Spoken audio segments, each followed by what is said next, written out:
Oh, let me get the finals open. It's nice and cold in my room. Come on, update. Why did it just take me to speak? Oh, no update. Bro, every time I go on this game, I want to see if there's a fucking update. They don't give us anything. They don't give us anything in this freaking game, bro. No updates, nothing. They just want to give us things for the holiday. That's it. Only special events. I want you to do... Oh my god, bro. We need a real update, bro. Summer update. I can't wait for the summer update, bro. There better be seasonal updates, bro. There better be, bro. Don't get me tight, bro. Don't get me tight, bro.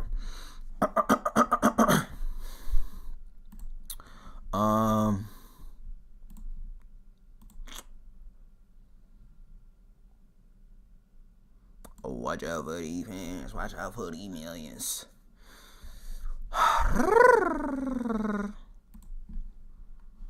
Alright. That's fine. That's fine. That's fine. That's fine. Oh no. I was supposed to crack it open on stream, bruh. Got me a nice gold one. Look at that. Nice Budweiser. Hold on.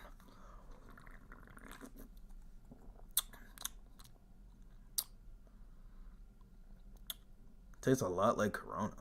What the fuck?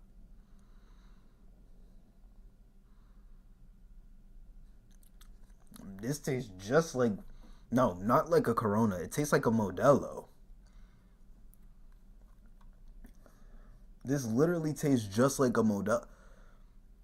Hold up. What? Wait, hold on. I need another...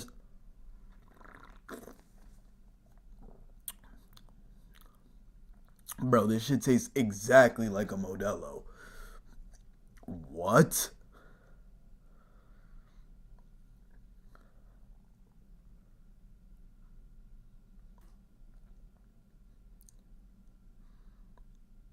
What the Bro, that's crazy. This tastes exactly like a Modelo, I swear to God.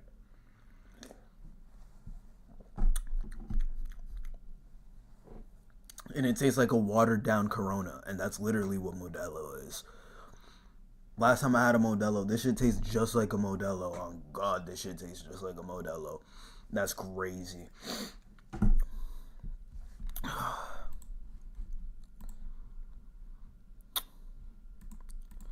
Watch out for the gang.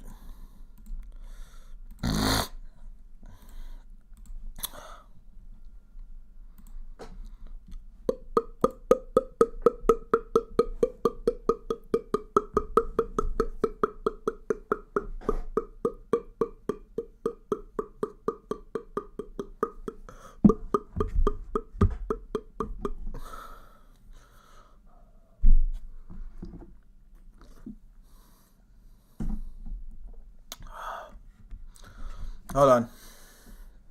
I need something for Snapchat because I feel like people are going to be up at this time. It's Friday.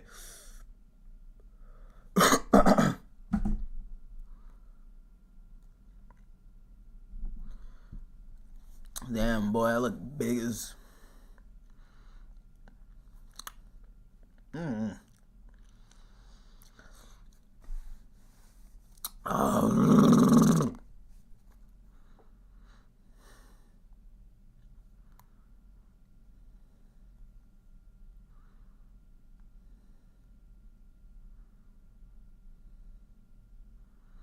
Boy said, what's the word? Nah, but I swear to God, bro, this shit, like, I swear to God, Budweiser, this shit is a Modelo. It's not a Corona. It doesn't taste better than a Corona. That's all I'm gonna say. But this shit is a Modelo. Like, what? That's crazy.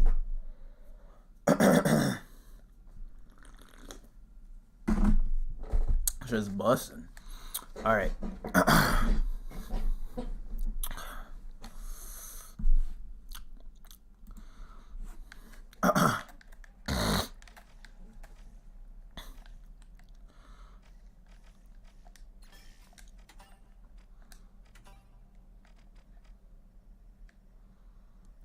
Bro! I swear I'm gonna get this shit. This shit's too hard. I don't care. This shit is too hard.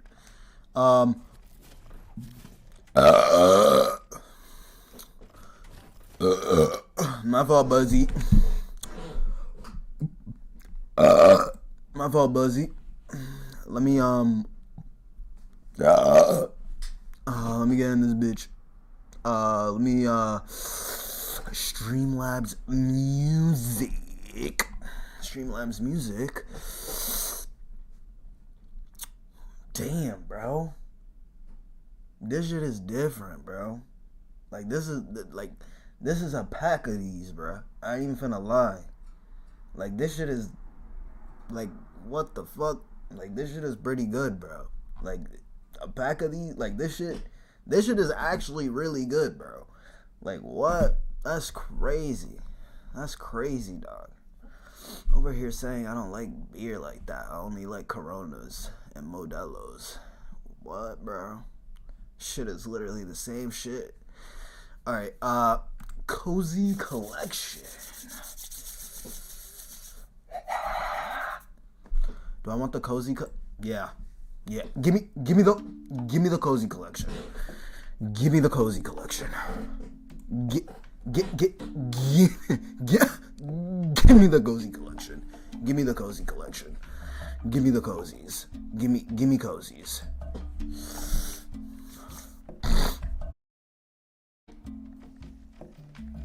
Why? Why can't I play? Huh?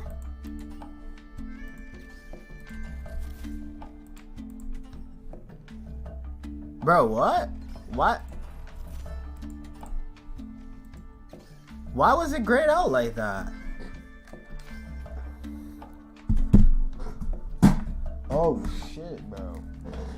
Bro, my Xbox controller does not need to be in the fucking way, bro. Alright, sorry for swearing, y'all. I'm sorry for swearing, bro. Woo! Turn me up, shot. Turn me up, shot.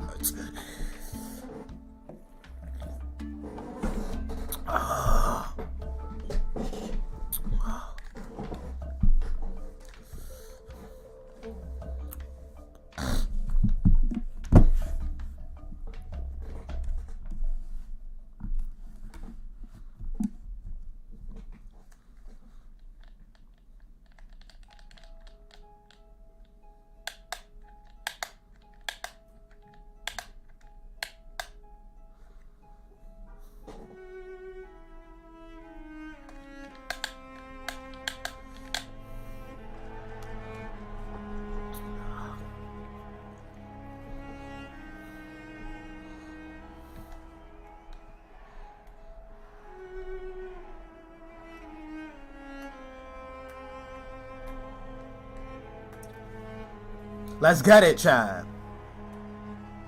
Wait, why is my voice chat disabled? Okay.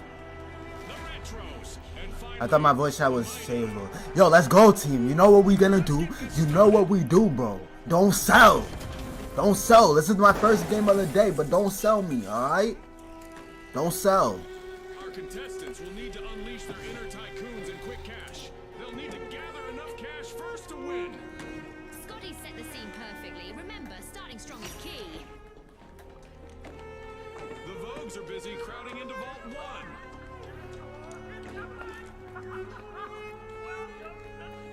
Motion sensor active. Motion sensors up.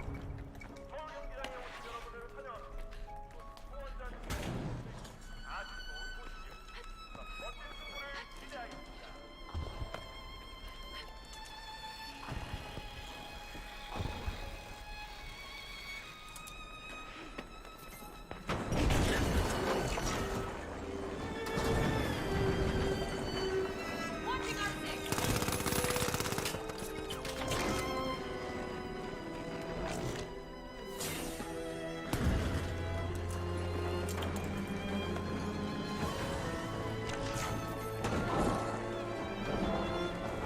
Glitching things up.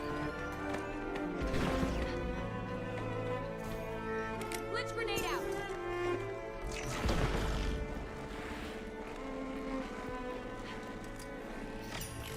Retros are getting us started with some good old-fashioned fun. First cash out underway.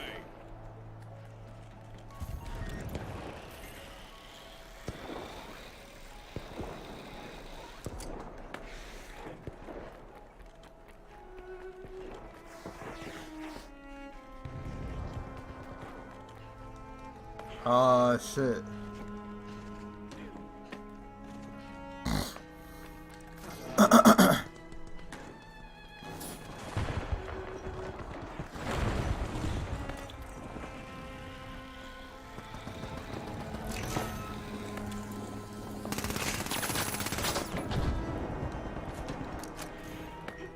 Hold on. I'm gonna need to go through here. Oh my god. Oh.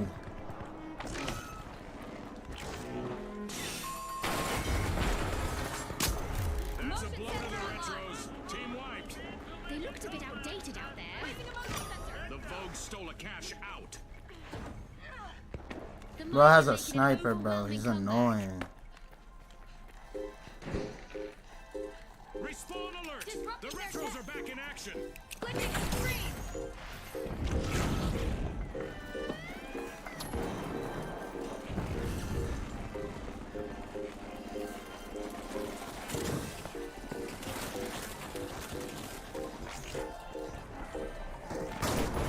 Poison en route.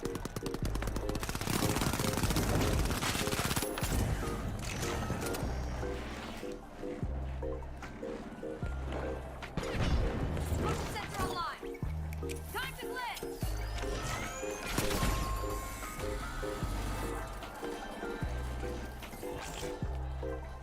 Bro, where are they at? Making my run to cash out A. Our first cash out goes to the Vogues. Like, Let's see whether what? they can keep that momentum going.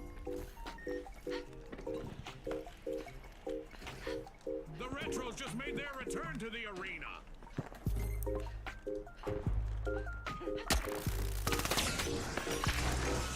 Shut the fuck up.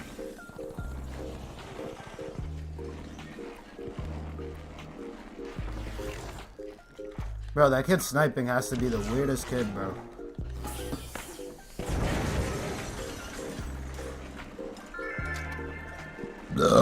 Now I understand Call of Duty, bro. Okay, there's a But I'm still gonna new snipe on round God. for our contestants. Motion sensor active. With a show of might, the mighty are opening Vault 2. Low gravity.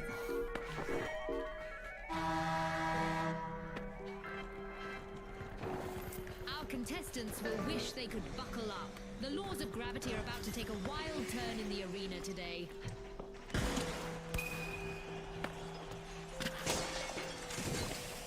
Detect, deter, defend.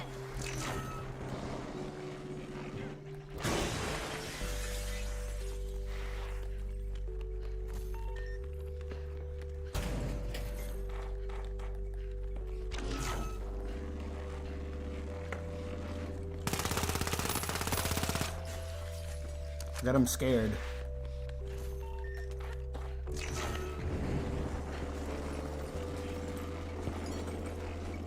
A reminder that our contestants will not experience any muscle atrophy or Alright, they should be right under me. during our low gravity event. Oh, are you It's all serious? fun and games in the arena.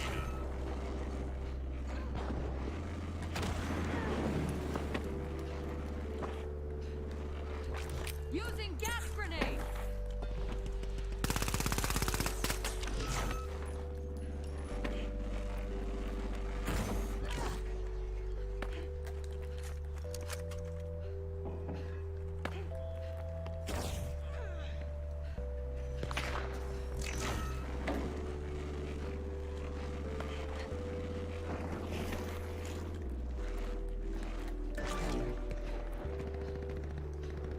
Bro, are y'all gonna take it somewhere? Like, I'm confused.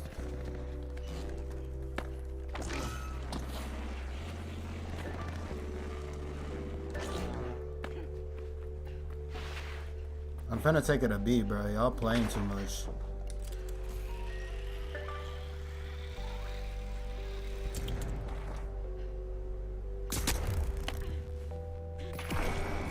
Bro, you're weird, bro. You're mad weird. We've Like, reached the what end is of he this game show doing?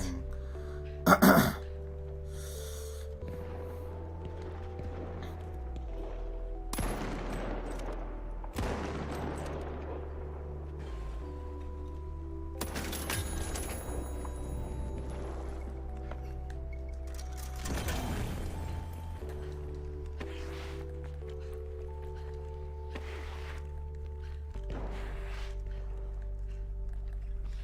Everyone in this fucking game is using snipers, bro. It's just not even fun, bro. We can't get kills.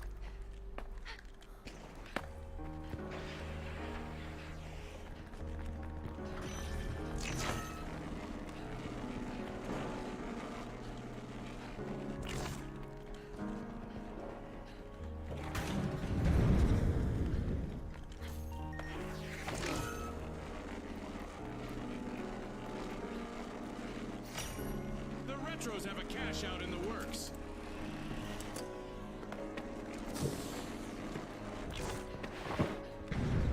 Detect, turn, defend. Motion sensor online.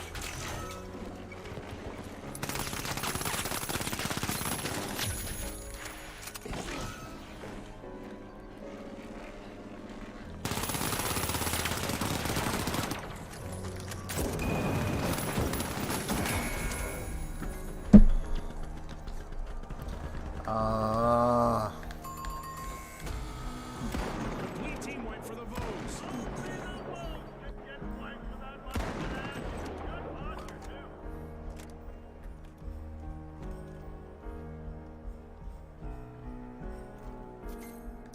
Bro, that shit is a crazy way of playing the game. The Vogues have recovered and respawned.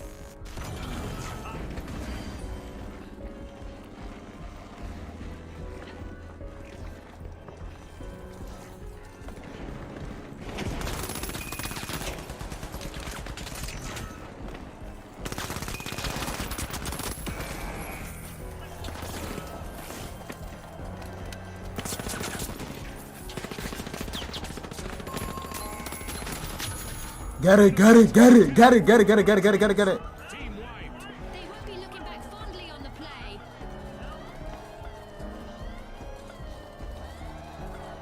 That's a steal. A mighty move from the mighty.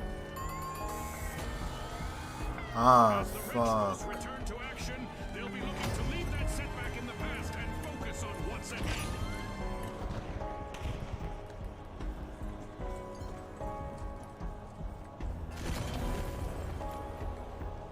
I'm glad this game's over, bro. Good job, guys. This shit's Good ass. job, guys. Everybody's using fucking snipers. Shit's ass. As we power down the simulation and our contestants unplug, let's take a moment to applaud our new rising stars.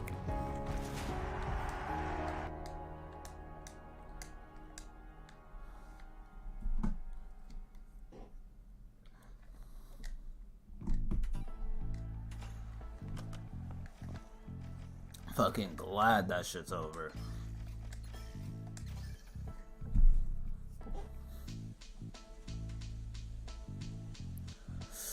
Like, how's that even fun?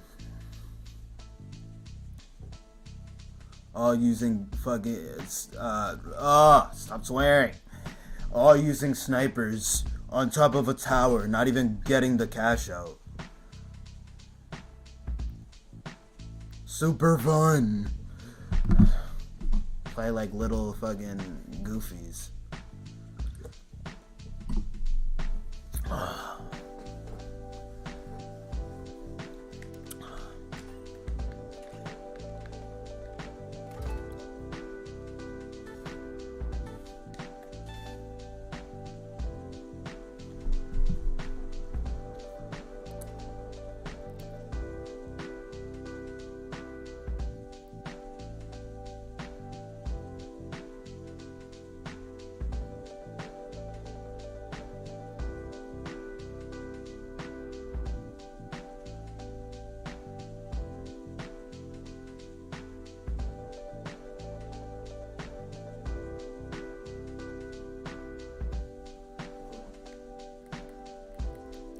Yeah.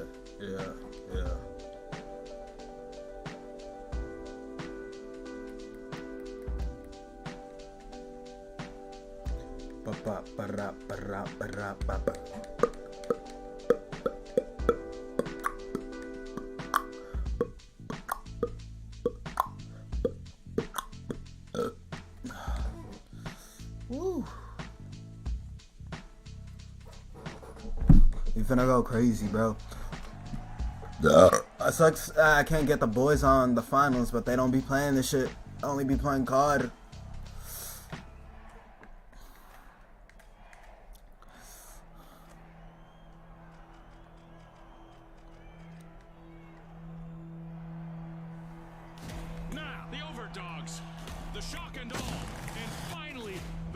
boundless.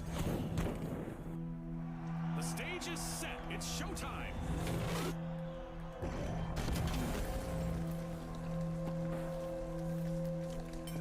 Quick Moving to cash. vault one. It's a mad sprint to the finish.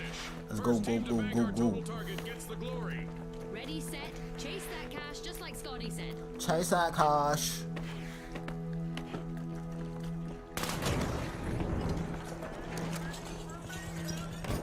Motion sensor online.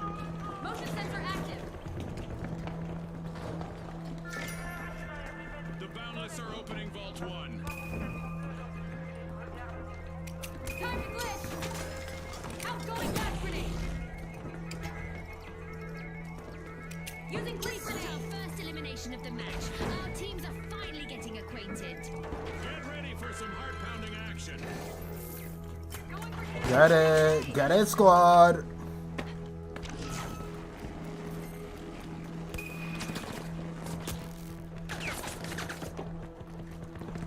using glitch grenade.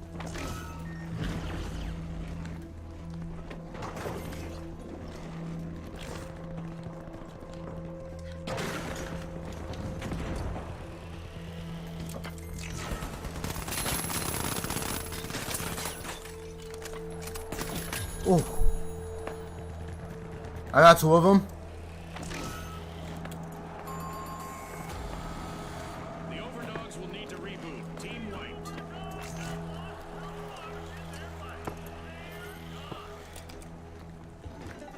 Looking for movement. The match is starting to heat up as the boundless have started our first cash out. The overdogs are rejoining. Oh shit, my fault. Enemy spotted. Up there.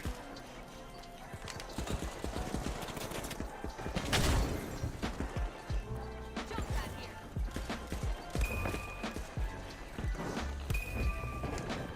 Gas grenade out. A remarkable comeback from the boundless. Disrupting their tech.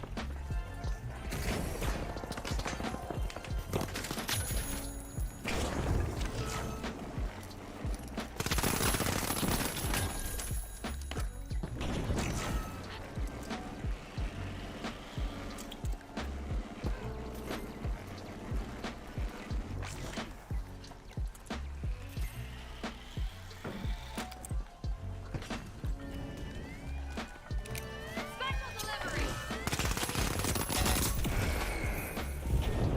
An astonishing reversal just now from the shock and door. Wow, where's that guy? What the heck? Steal by the shock and awe.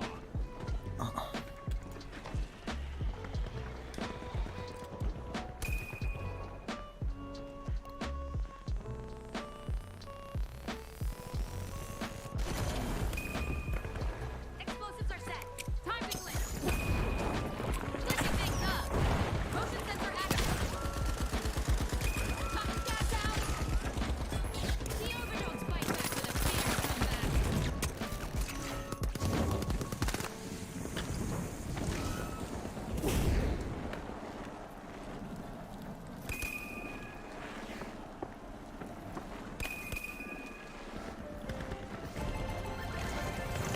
It's in.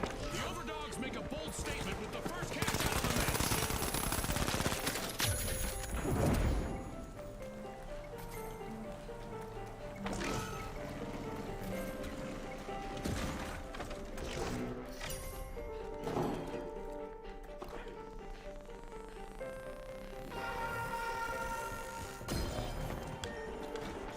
It's event time. I hope our contestants are ready for a surprise out there.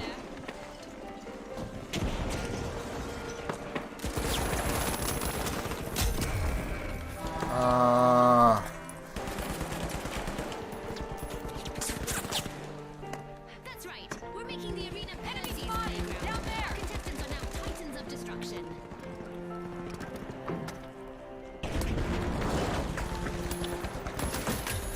Woo!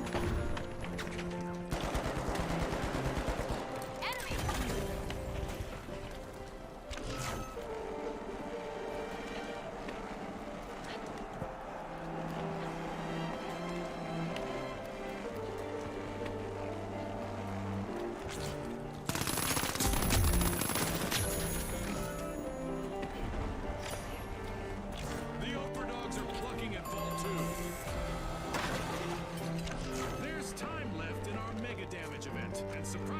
Some structures in the arena are still standing. Spotted down there. Okay, the vault's being opened. The shock and awe are back in play. Placing a motion sensor.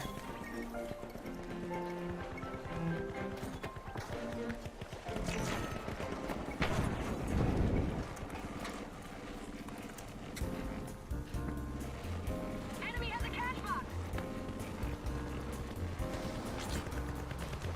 Toxic gas set.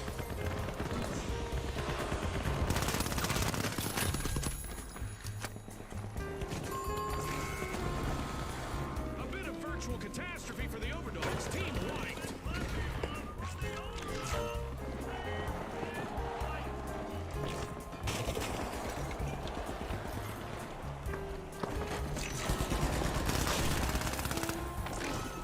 The Overdogs have respawned. The shock and awe has kicked off a cash out.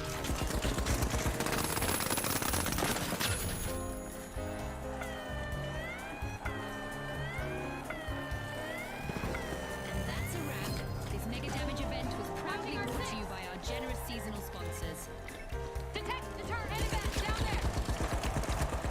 Limitless in their pursuit, the Boundless stole a cash out. Glitching some screens. Using glitch grenade.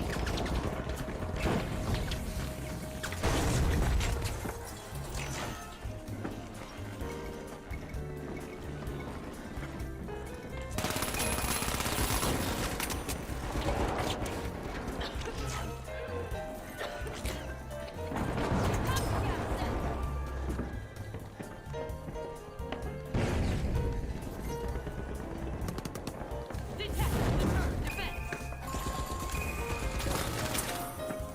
The shock and awe will need to come back from that wipeout. I need to watch it.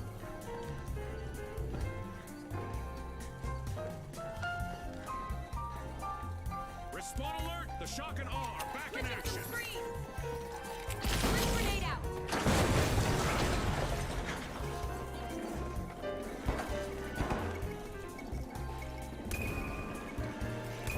Gas grenade out.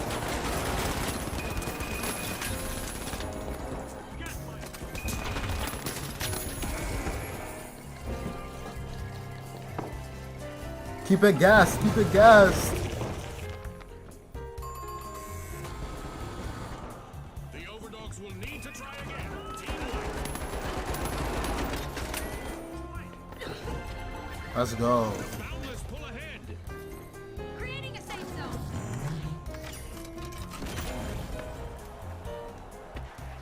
Target vault A 3. new vault in the arena. The ultimate omen of mayhem here at the finals.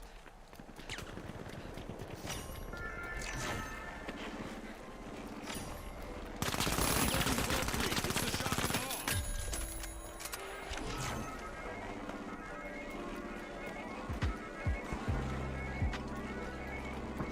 Motion sensor online. Motion sensors up.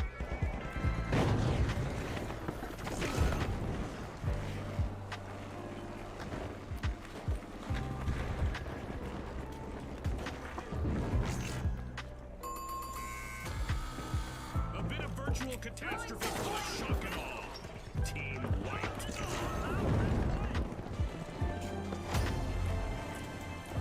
Not a stale moment yet, and we just passed the midway point of this bout.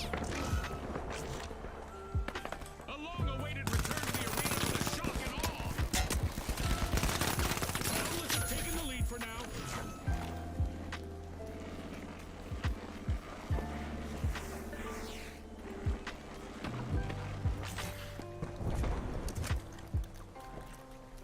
Where they at?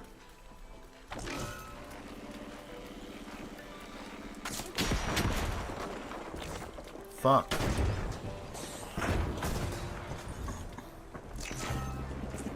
at that. The Boundless are in the lead. The Overdogs are initiating a cash out.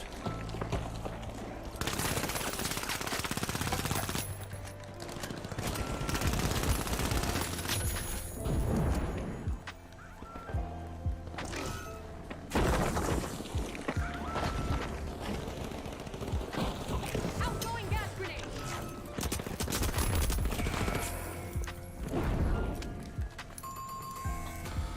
Oh my gosh. Team wipe out for the shock and awe. That'll be a shock to their system.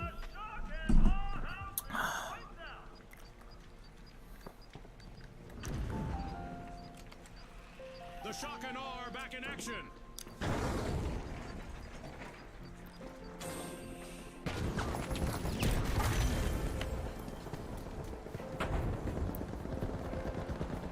Alright. Using gas grenade.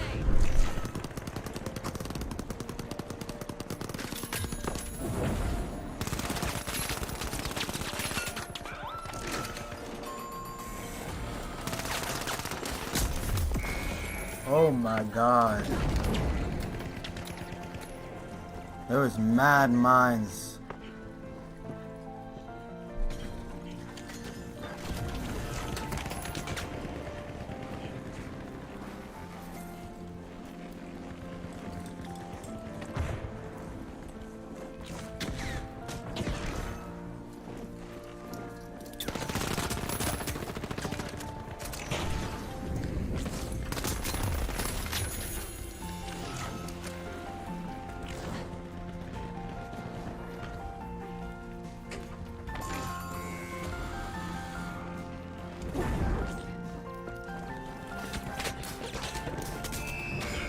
Damn it. Yo, I gotta use the bathroom, y'all. Hold on, I'll be right back. Damn, Thanks bro. to our sponsors for bringing us this incredible spectacle, and a big congratulations to our winners.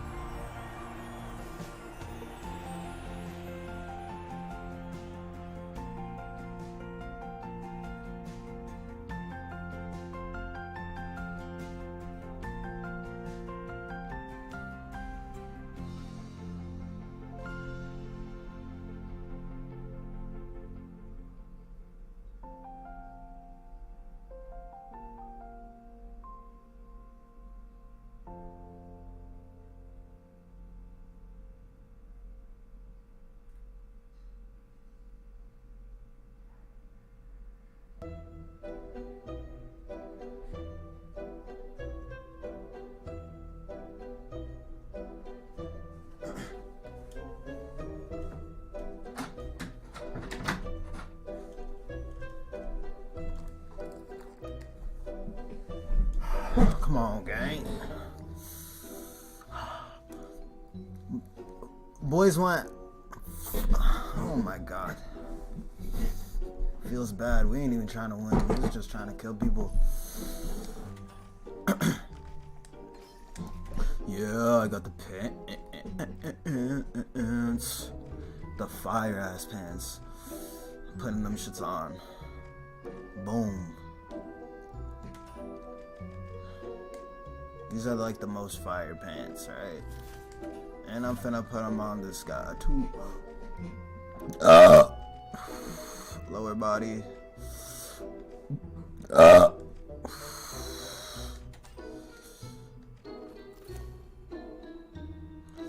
You finna stay with the skirt. Boom.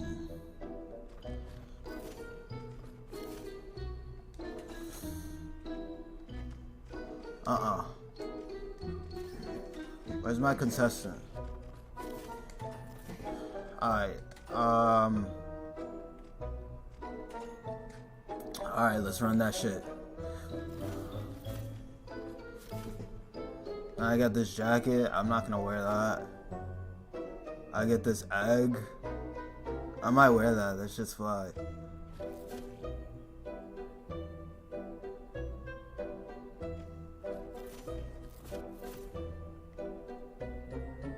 Oh, this cap's fly as fuck too.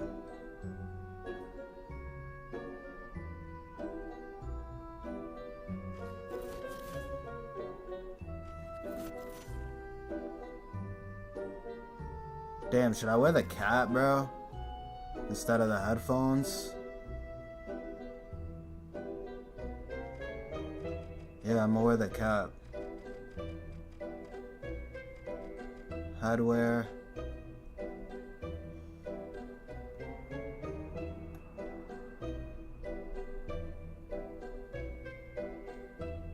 But it don't look as fly as this one though for some reason.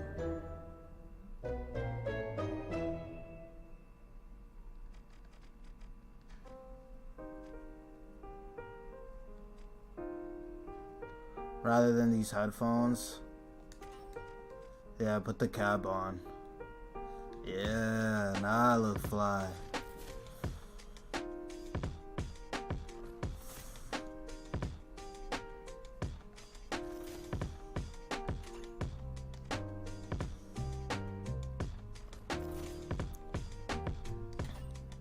See how I look with that sweatshirt that you get. What is it? Where is the sweatshirt? Face wear? No, it's not upper body.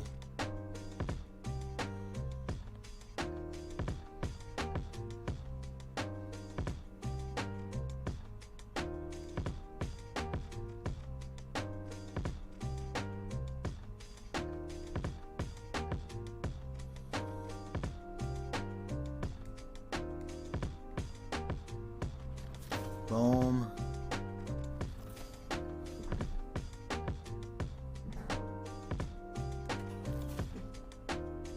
No. For my character. Alright. Enough of that. Let's get into a game. I look swag.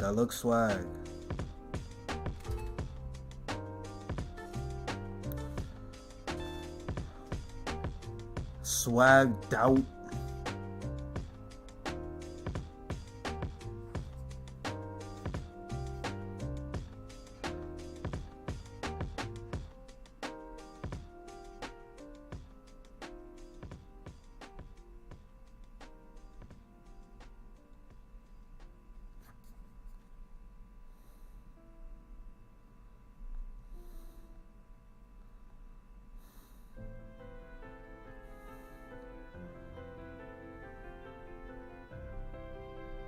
Para pa para pump pump pump pump pump pump pump pump pump boop boop boop boop boop boop boop. Let's get a shot.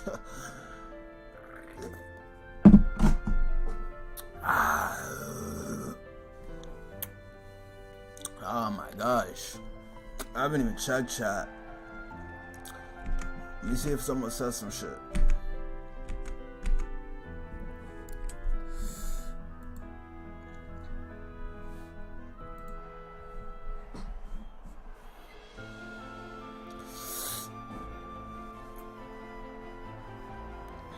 Here we go. The Boundless, the Retros, and finally, the Kingfish. The arena's calling. Let's get a shot. Get ready for the ultimate cash crunch. The first team to hit that magic number will claim victory. Right you are, Scotty. Time to turn up the heat in this thrilling cash quest.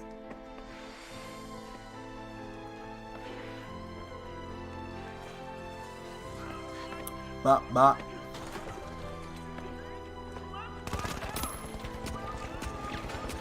Run.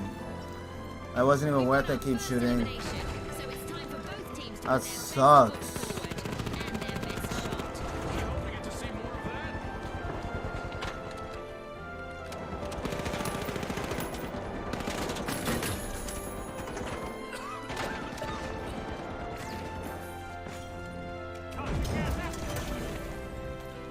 Oh yeah, teammate. Eat up, kid.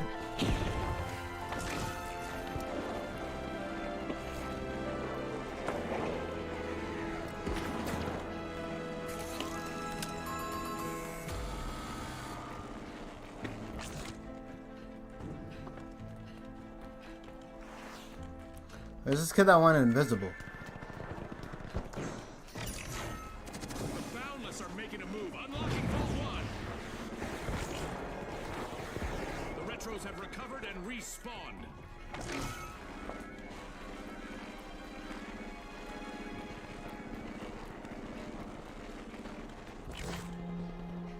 Shit, they got the vault.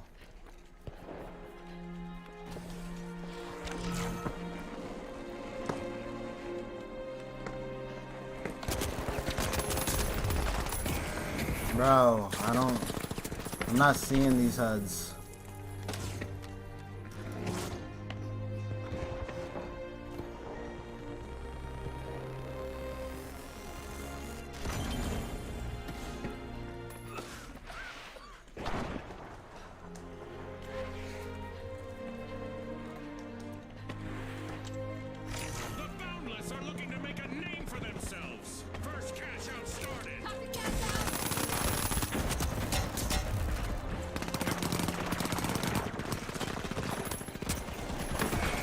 Bro, that's bullshit.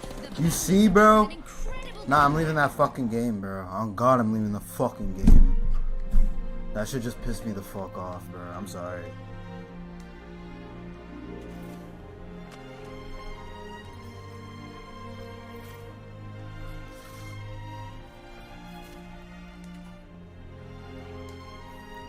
What else is there to play, bro? Should I get on Magic, bro? I haven't gotten on Magic in a minute, bro. Right? Get on some Magic.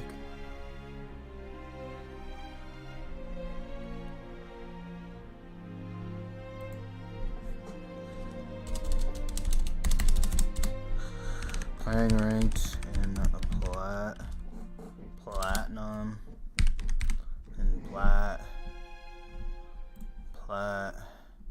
Play some Magic the Gathering.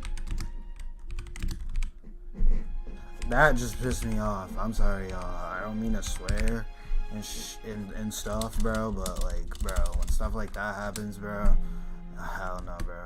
I died 3 times in a row without getting a kill, bro.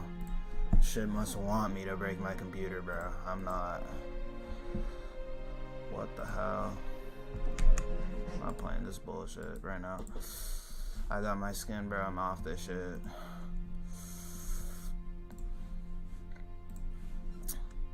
Shit just got me heated, bro. Shit just got me heated, bro. Oh my God.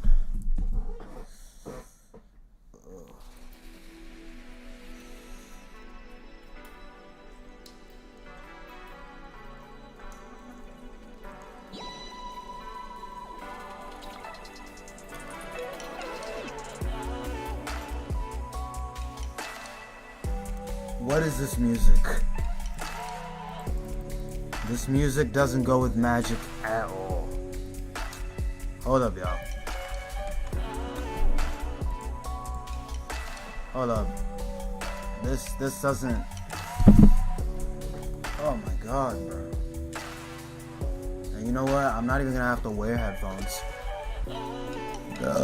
Music doesn't have to be that loud anymore. Could be at like 22.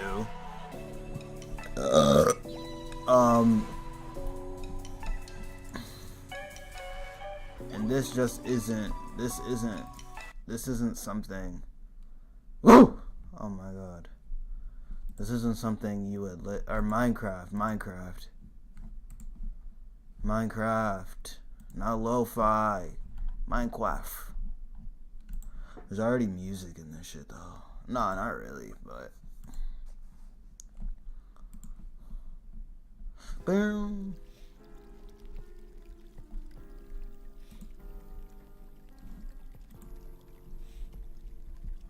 What did I get?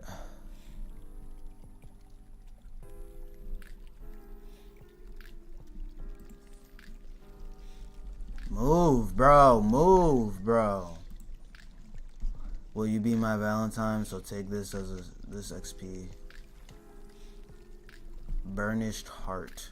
Sacrifice, search your library for help to put them on the battlefield tapped, then shuffle.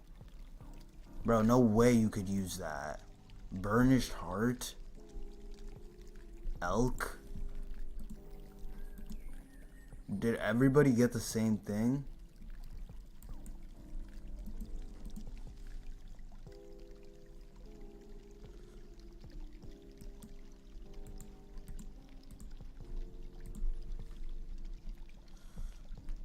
I'm about to use my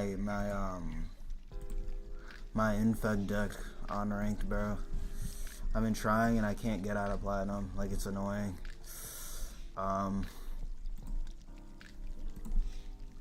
Yeah. Why? How come every time I get on the game, bro, it's trying to teach me how to play the game, bro? I've been playing this game for years. On the same account, bro.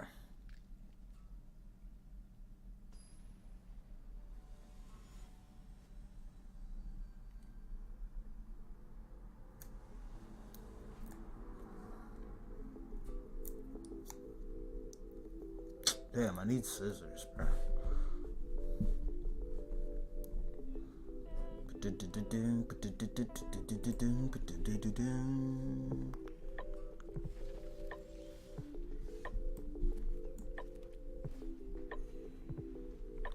Ah! I was supposed to put Green. I was supposed to put green. I was supposed to put green. I was supposed to put green. I was supposed to put green. That's too bad. I already fucked up the game because I was supposed to put green. I was supposed to put green. I was supposed to put green. Oh my god, I was supposed to put green fucking again, bro. I'm fucking annoyed. And I wasted that ability, bro. That shouldn't have been used on something else, bro. I'm getting tight, bro. I'm getting tight.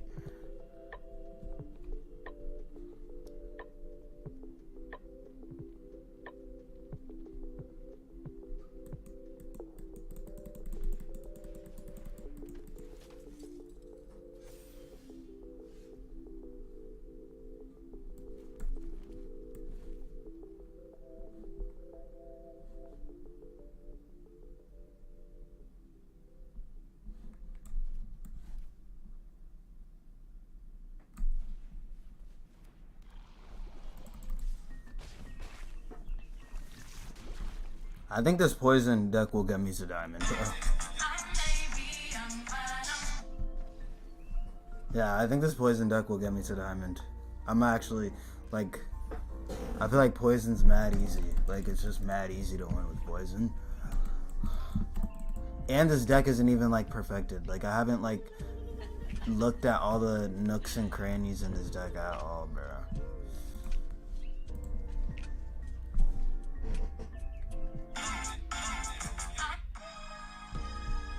Alright. Bro, like...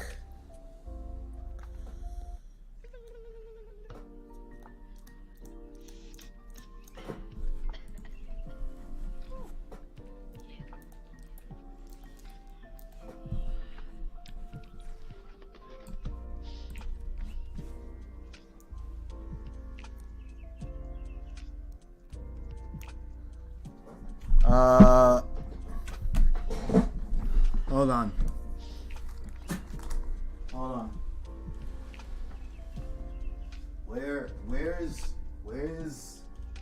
Where the fuck is the nail clipper, bro?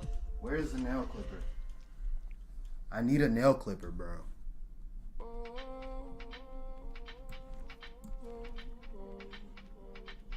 Shit's starting to get me tight, bro.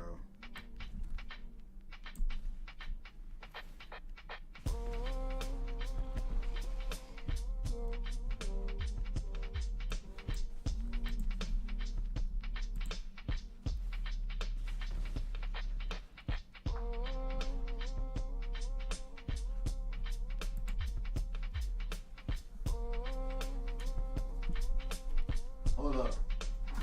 Bro, I need a nail clipper. It's just mad annoying,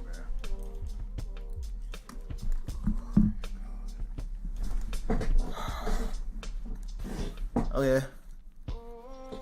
That's fine. I'll watch this.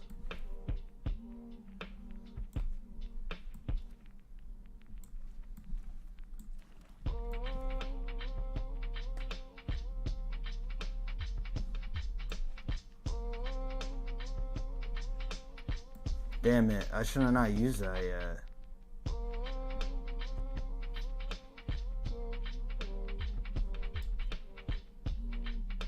Nah, I'm not gonna use it yet. Just attack.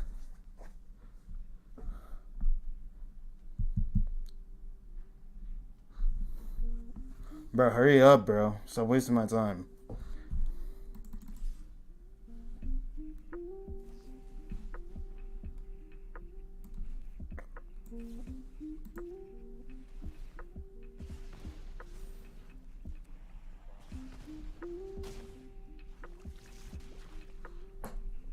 Oops.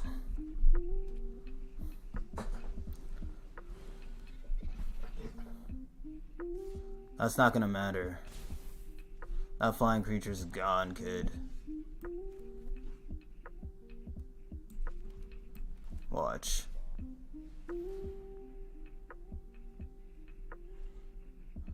Alright.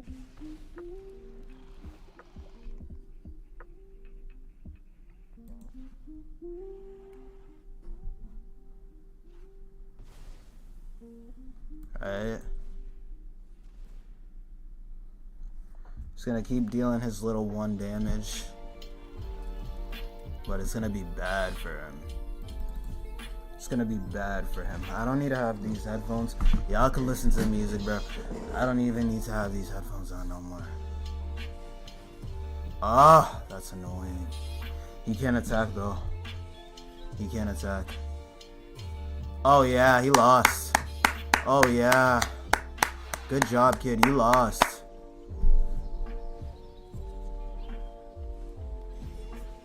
Bro, what?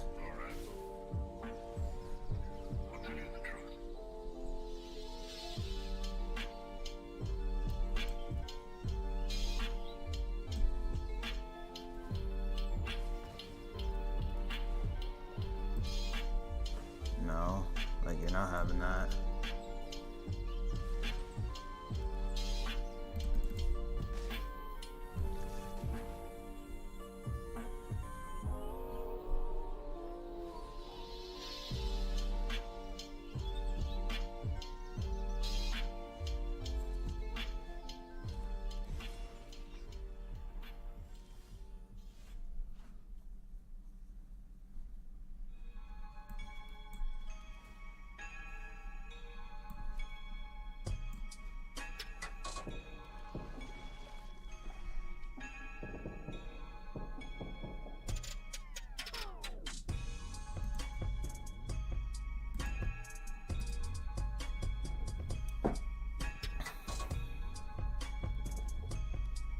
Attack with everything, Herb.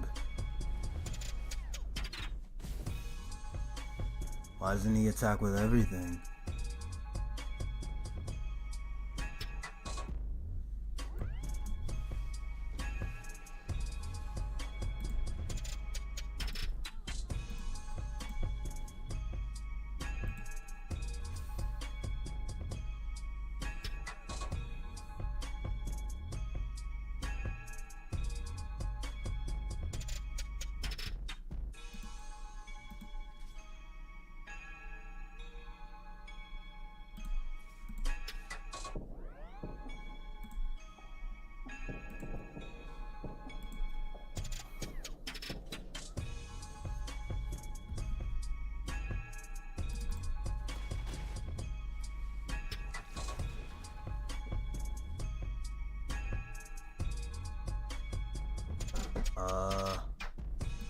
No, I'm not even gonna use that.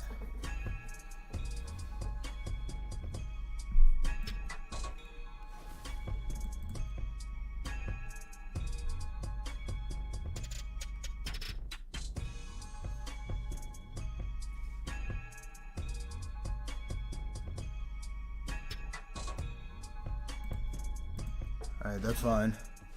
That's perfect. That's exactly what I wanted you to do.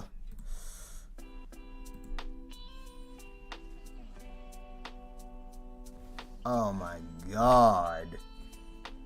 No.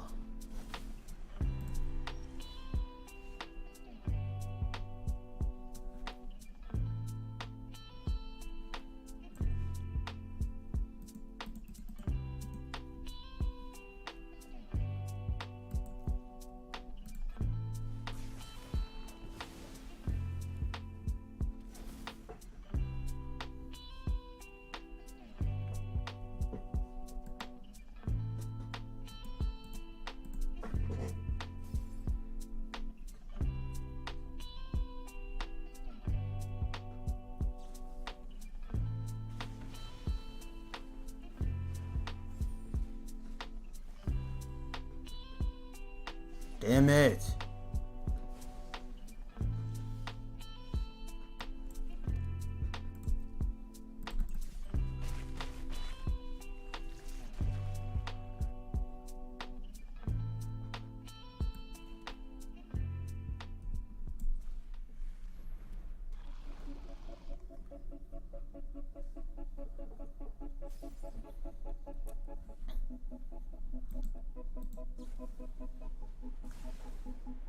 Damn. I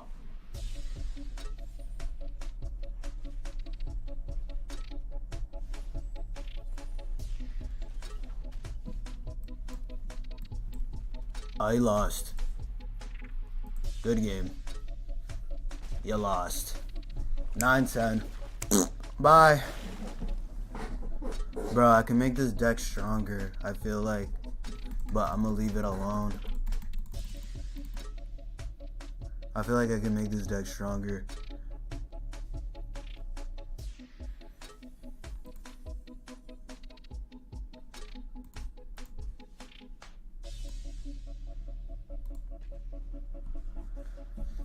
Alright, let's run up another one.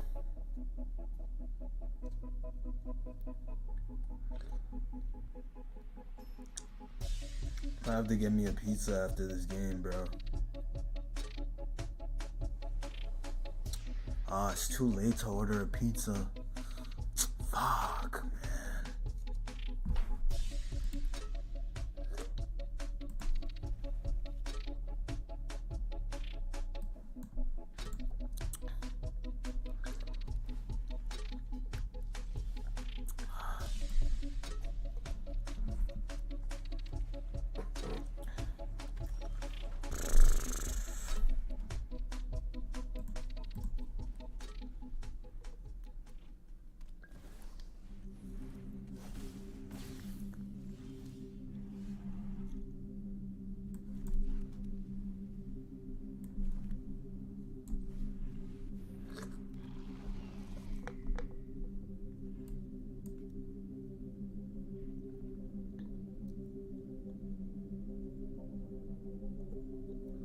Fucking eat some pizza and then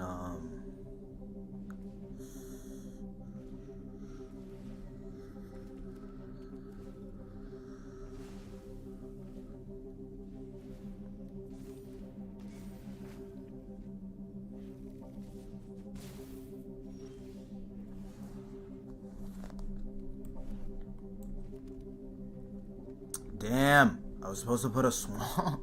I was supposed to put a swamp. It's like I want to lose the game.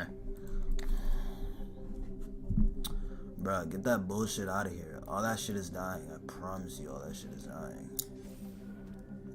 Oh, fuck. Oh, no.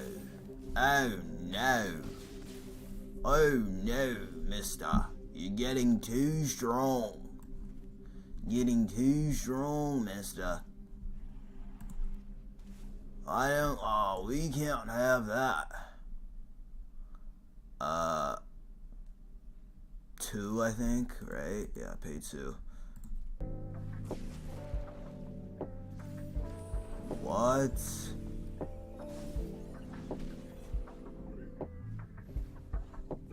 It's only if it's 5 or more. Yeah, I definitely lost. That's tough.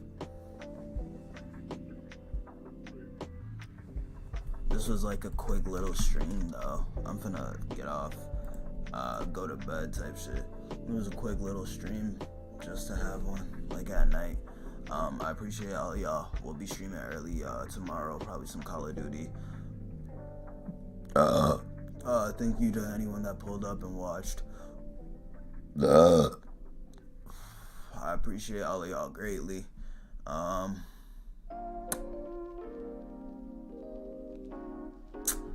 bro, I can't stream. I'm not gonna be lame, bro. I'm not gonna be lame. Don't end stream right away, bro. Shit's lame.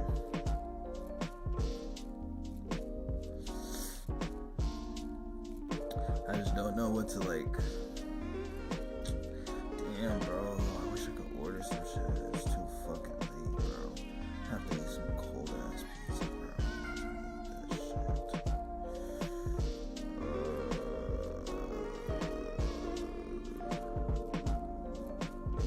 Bro, hold on.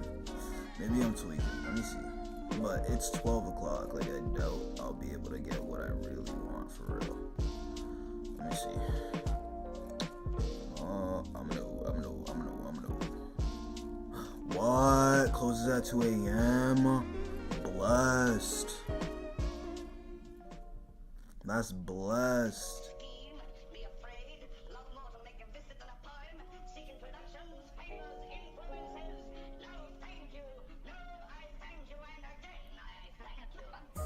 Like what, bro? Are you serious?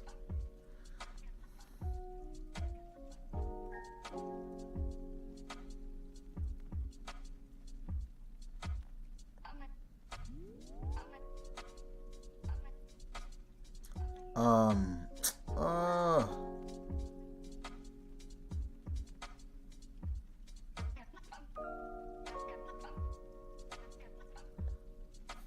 shit. What am I doing here? Shit, I forgot what I'm doing here, bro.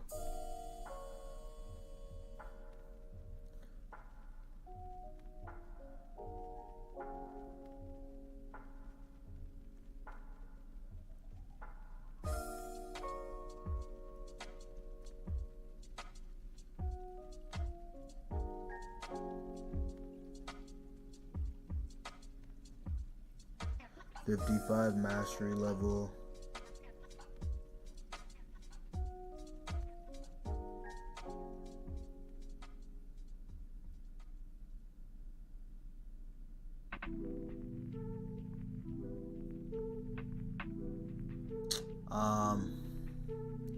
Shit, hold on, y'all.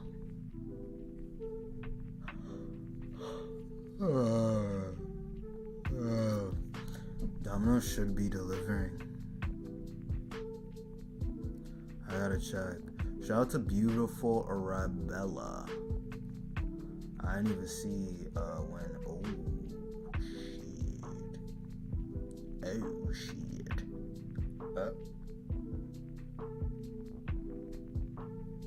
Oh my god. Oh my god.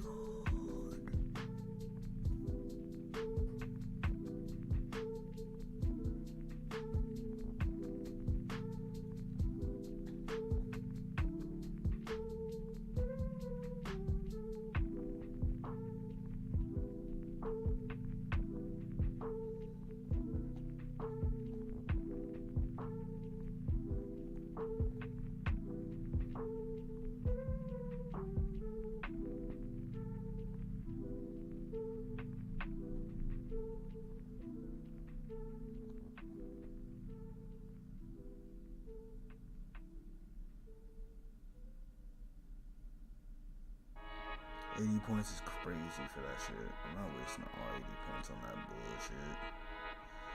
What?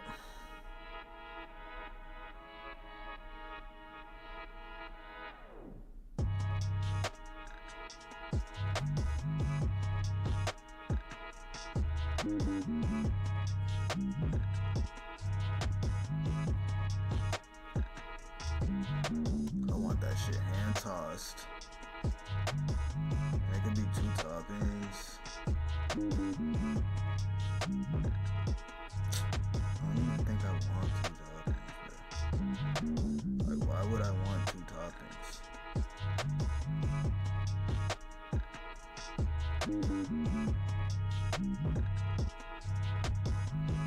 No thanks, bro. I don't want none of that boo. I don't want none of that boo-boo.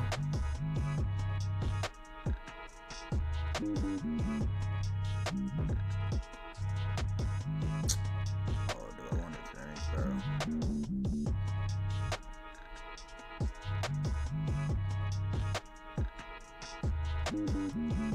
I think I want to add like a dessert.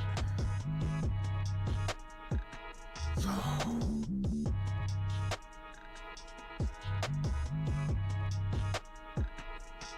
How much does that make it?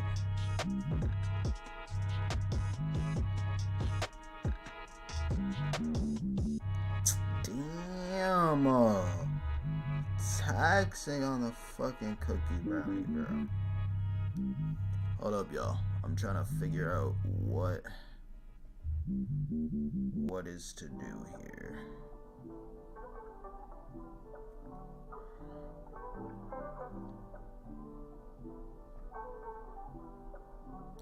I don't know if I should just get my shit. Can't even do that, bro.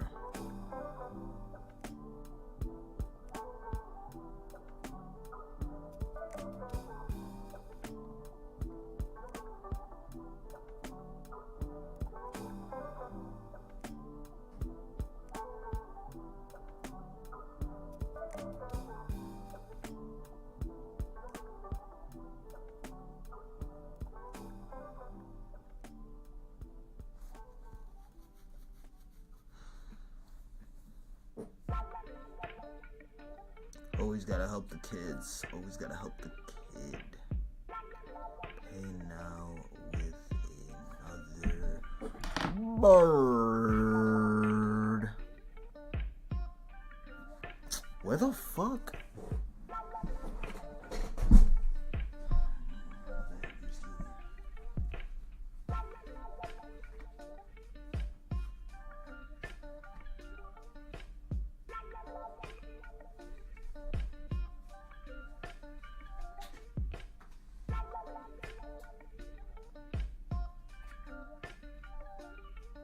Bro, what am I doing, bro?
Aight, they making this shit fast.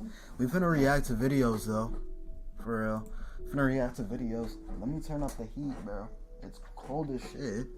I'm not even finna lie to you. It's crrr. It's crrr. As crrr.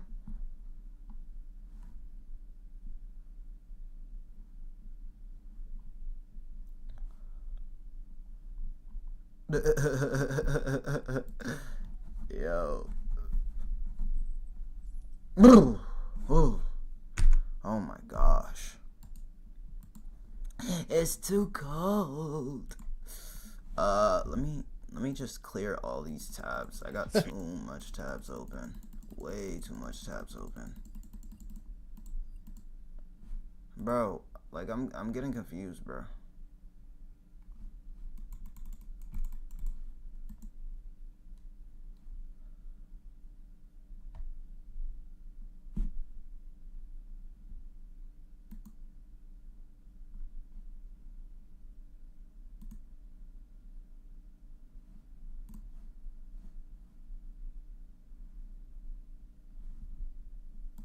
No.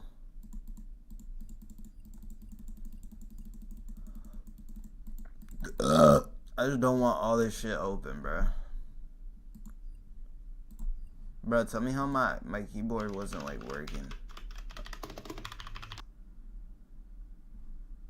The fuck?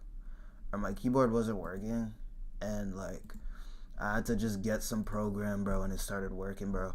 I thought my backlights were just gone, bro. I was about to get mad sad. I was like, bro, what?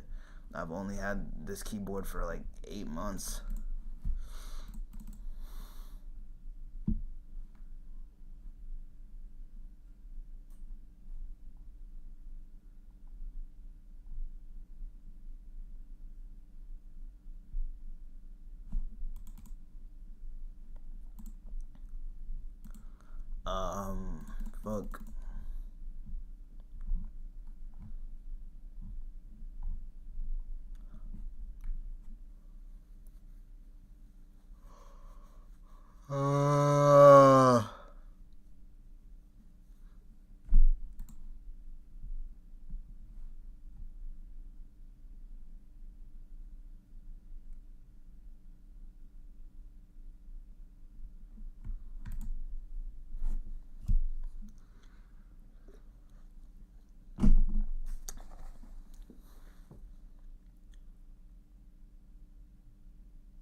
Yo, where the... Alright, I just had to clear everything type shit. But, let me go on YouTube. Or whatever.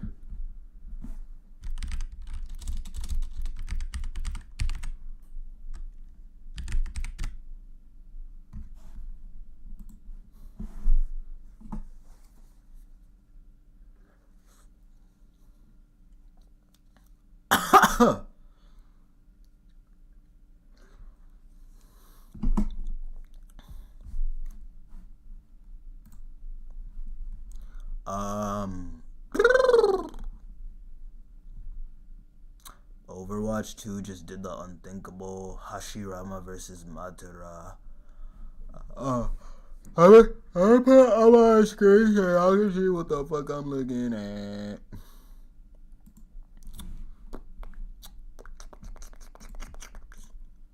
Alright, y'all can see what I'm looking at.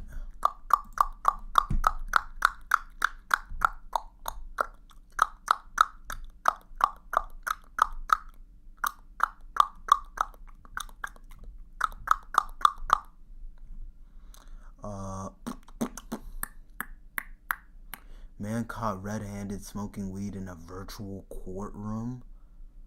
Bro, what? What?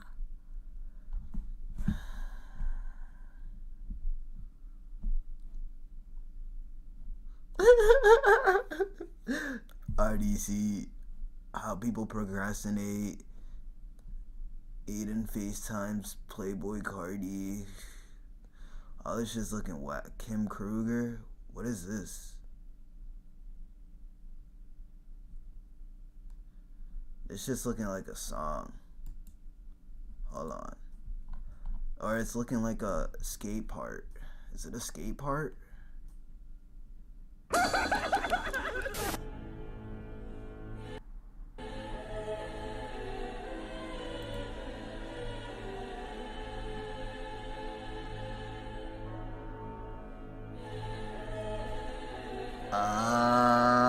It's just fire. Hold up. That's Burberry Airy.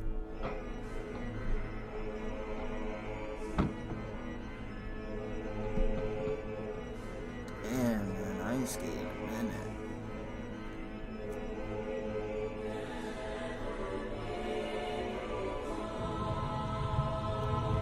Ollie off the curb.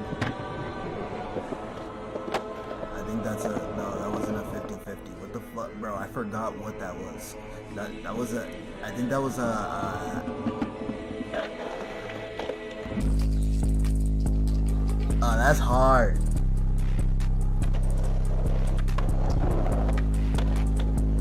That was a 50-50. Bro, how do I not remember any of this, bro? Oh, I think that was, hold on, play that shit back. Like, I used to be able to just recite this shit, bro.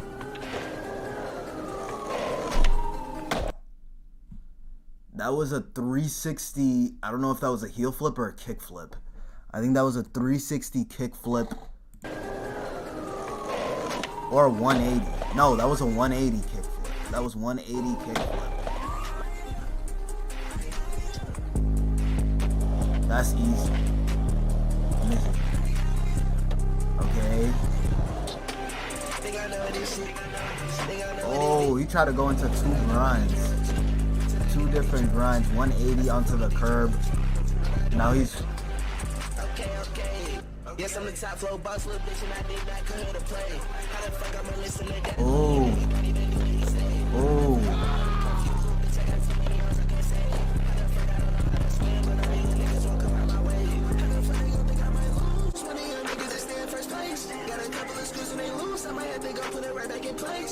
That's not a boy slide. That's definitely not a boy slide. What the hell? Bro, what is that shit called, bro? What he just did, hold on. That was hard. What he just did, yeah, that was a hard flip. Yeah, I'm pretty sure that was a hard flip.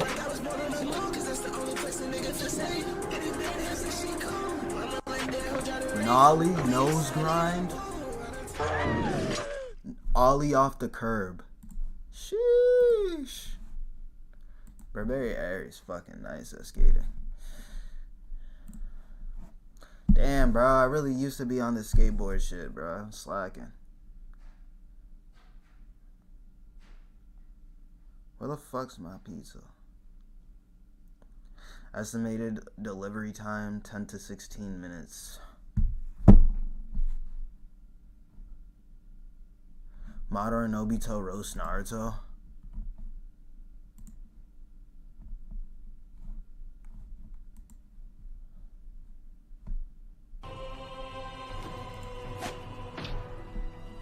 お得意の影分身か。近術の高等忍術とて同じ無能が増えたところで俺は無能じゃねえ。所詮はお得意の影分身か。近術の高等忍術とて同じ無能が増えたところで俺は無能じゃねえ。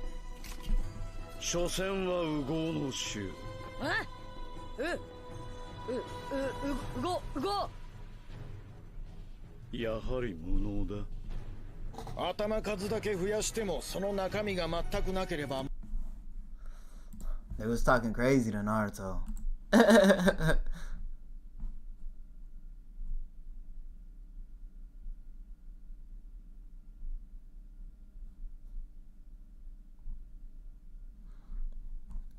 Naruto was really strong though, because the fact that he could even go up against them, like anybody, bro, any normal shinobi that was going up against Madara or Obito, like it was just probably a one tap. Like they would just whoop teleport behind them and literally not even punch them, give them a backhand and send them flying.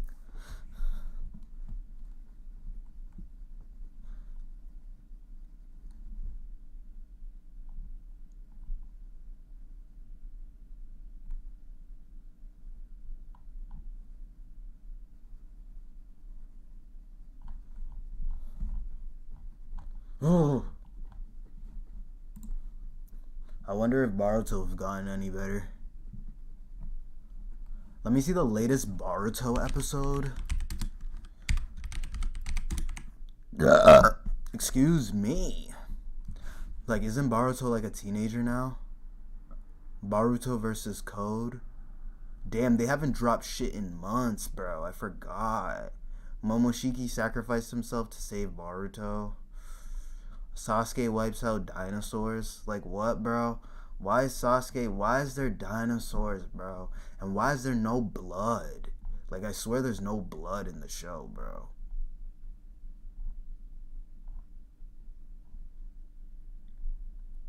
Karma versus Boruto. Sadara's Susanoo.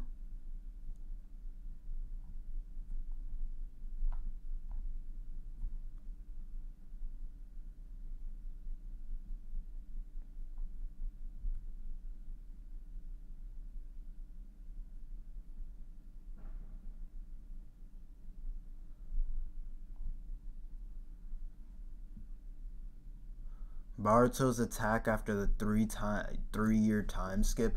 Bro, where's the 3-year time skip? I'm confused. There's a 3-year time skip. I'm trying to look for it. Yo, why am I still on Magic the Gathering?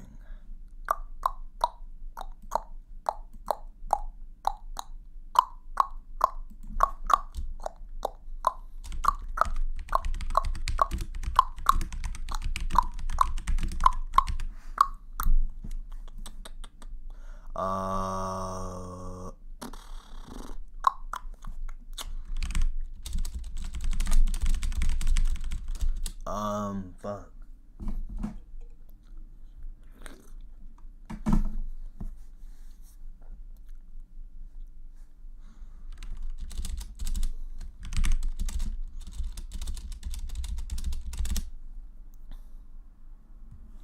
Oh no, bro.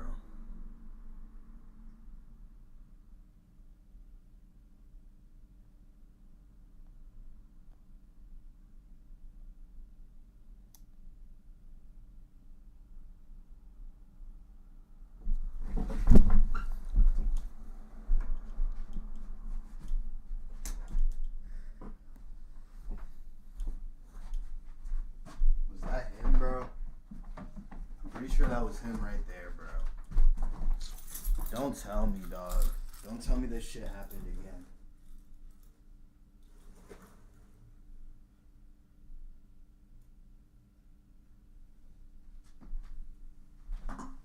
Two minutes away, estimated.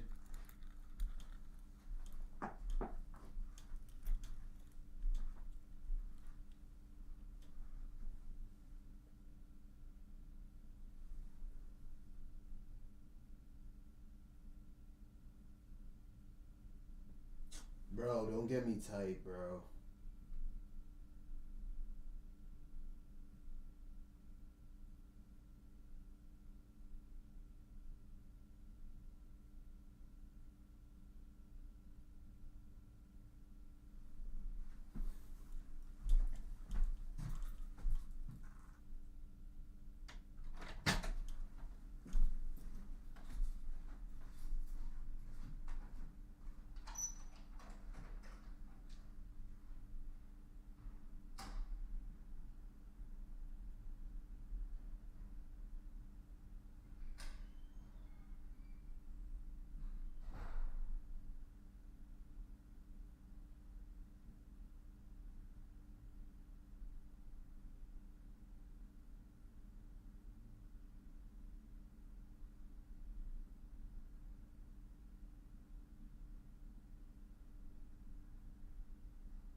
Thanks for choosing Domino's.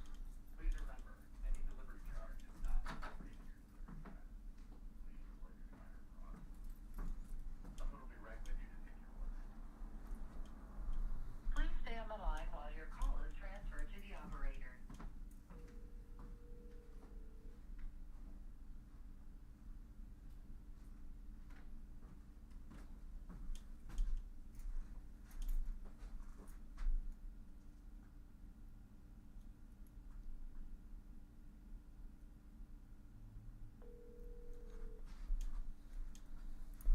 Like these people. Choosing Domino's.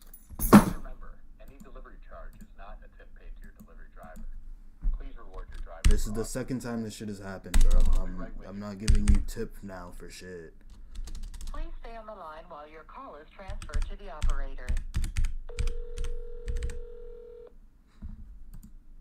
Thank you for calling Domino's. Pick up our delivery. Hey, I was using the app. I'm like 3 minutes away. I seen you guys pass by. You guys didn't really even stop. I ordered a pizza. My name's Israel. Yeah.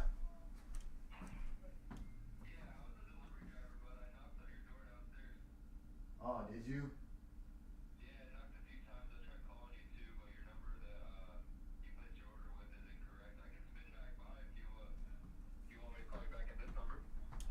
Yeah.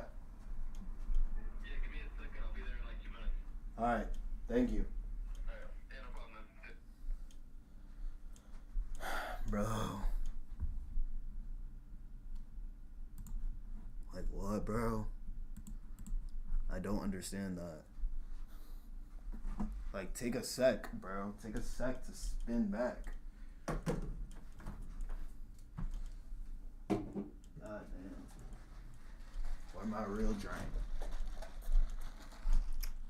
Pull me some booze. Pull me my cup. I'm pouring it up. I got a little cup. Rocking the dance. My candy like rock. My candy like ice. I got a little bitch, but she ain't like spice. I got a little bitch. She eat Cajun rice. You love and talking. A nigga can fight. I ain't using guns, but that block I spun. I do it in the shit. I do it for fun. I'm with my little team. We got all them guns. We do it for fun. I eat in a song. You boys looking sus, like a hot dog without buns. We do it for fun. Look at my cold shoulder in the run. Smoking that run, still like, can we not? I got a little bitchy in my dub. I got a little bitchy in my cup. I got a little bitchy do it for fun. I got a little bitchy hitting that runs. I got a little bitchy hitting.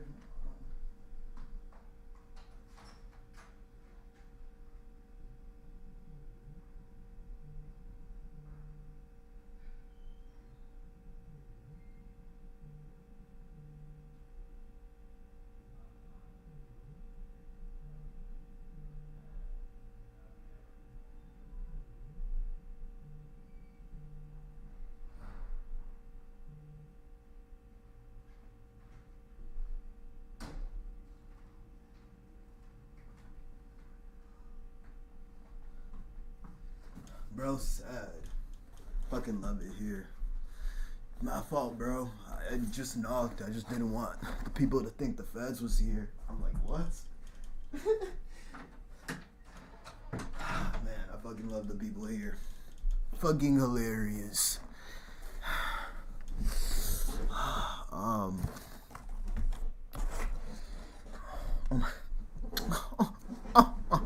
my god, I'm sorry. I'm sorry.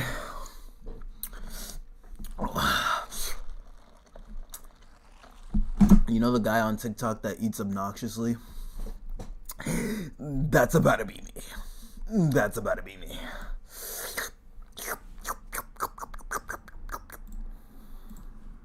I fucking love my life. Where's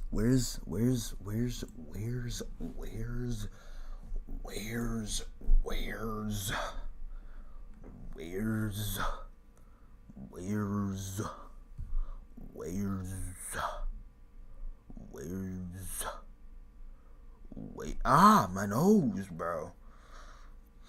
Where's something to react to, bro? Itachi cooking, I've watched that so many times. Real Madara attacking the battlefield alone. I've watched that so many times. Everybody has watched that.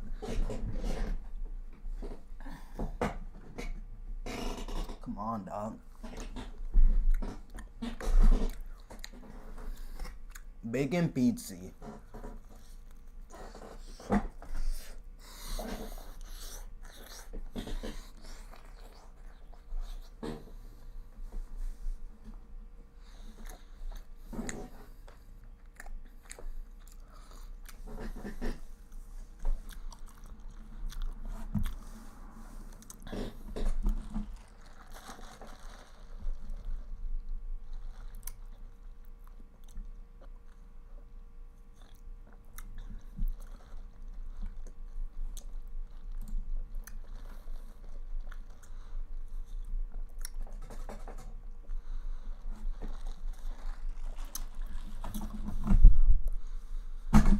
Oh shit.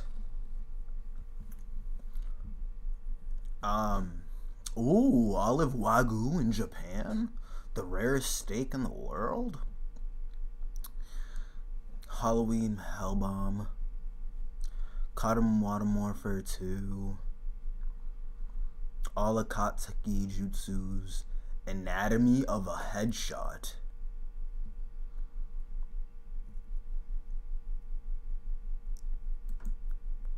This video was voted for by patrons of Questions for Science.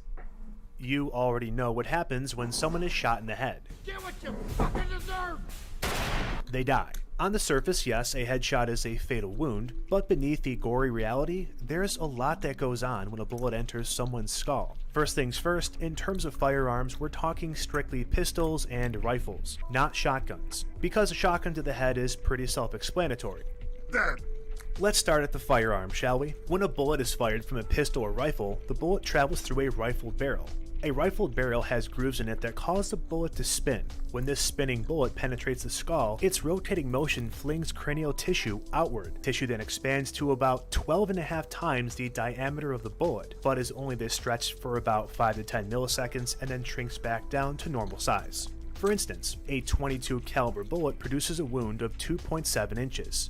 A 38 caliber bullet creates a 4.4 inch wide wound, and a 45 caliber bullet creates a 5-inch wide wound. Though it's very short, the expanded cavity does a remarkable amount of damage to the skull. This wound creates a vacuum effect, causing air to rush into it, making the cranial cavity expand, causing secondary fracture lines that spread out from the wound. Most fractures occur at soft locations, like the temples and orbital plates behind the eyes. The higher power the firearm, the more secondary fracturing of the skull, especially at more thick and hard locations like the front and back. Speaking of high-powered, what factor do you think contributes to making a bullet more damaging to the human body? Its length, its velocity, or its weight? The answer is velocity. To understand why, let's look at this equation for kinetic energy. In this case, the kinetic energy of a bullet is equal to the weight of the bullet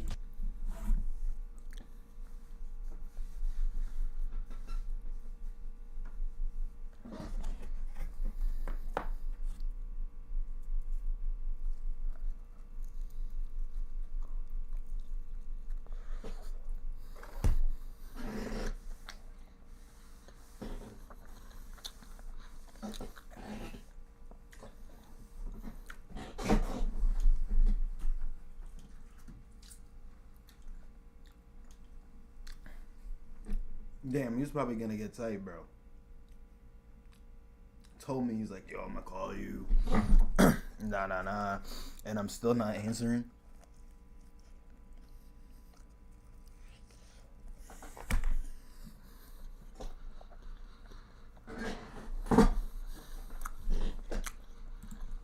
times its velocity squared divided by the gravitational acceleration constant times 2. This may seem like a lot, especially if you haven't taken physics, but allow me to make this insultingly simple. More kinetic energy equals more ouch. The higher the kinetic energy of a bullet, the more damage it does. And we can prove mathematically how velocity does this. So let's make everything a value of 10. Okay, so the weight is 10, the velocity is 10, and the gravitational constant is also 10. We run the equation and the kinetic energy is 50. Okay, great. When we double the weight of the bullet, the kinetic energy also doubles to 100. Now, if we double the velocity, the kinetic energy does not double, it quadruples. When there's more kinetic energy, there's just overall more damage. We're talking a stronger pressure wave through the skull, more external gases going into the head, more secondary fracturing, and even splitting of the skull itself. This is why rifles are more lethal than pistols, not because of the weight, but because of the velocity of the round. Now, let's look at what happens inside the skull. When the bullet punctures the skull, it creates an entrance wound, about the size of the bullet. If it exits the skull, it creates an exit wound many times larger than the bullet itself. This happens in nearly all mediums a bullet passes through, whether it be plastic, metal, wood, or bone. This is because as the bullet passes through the medium, it creates a shockwave in front of it which widens. Additionally, the bullet may rupture or mushroom, increasing its surface area. As for the interior of the skull, the bullet causes the bone to bevel. The best way I can illustrate this process of beveling is with a piece of Swiss cheese. This side of the cheese is where the bullet enters, and is very clean and small. This side is where the bullet exits, and is very wide and flared out. This flaring chips pieces of the skull in long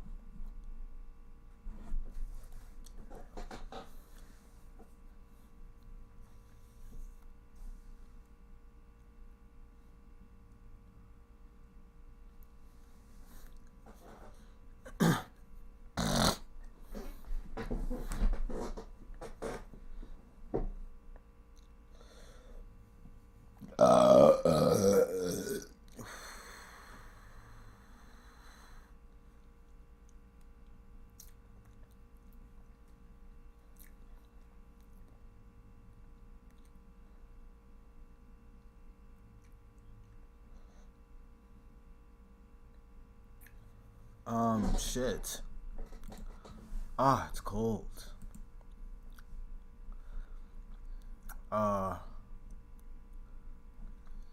What?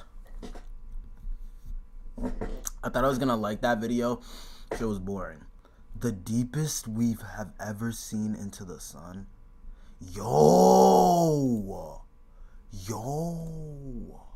I need to get high as fuck. Like high as fuck and watch that shit. No. Save to watch later. I'm gonna get high as fuck and watch that shit. Hey.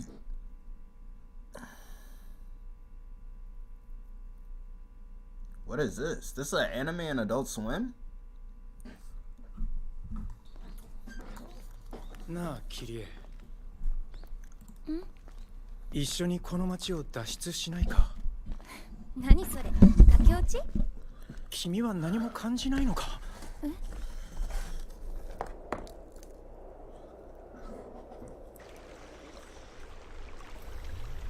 最近やけに渦が多いええそうねそれに風までもがやけに渦を巻き上がる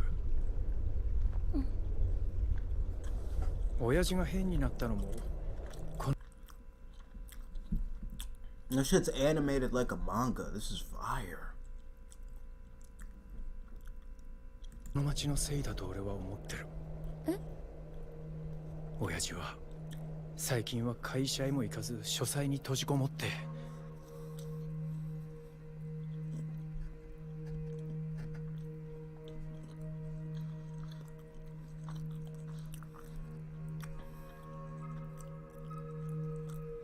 溢れ返った渦巻きを一日中ただひたすら見つめているんだそうしている時の親父の目は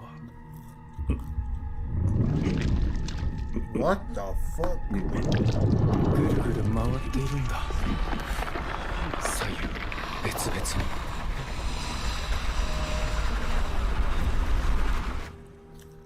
しかも異様に滑らかに左右の目を別々に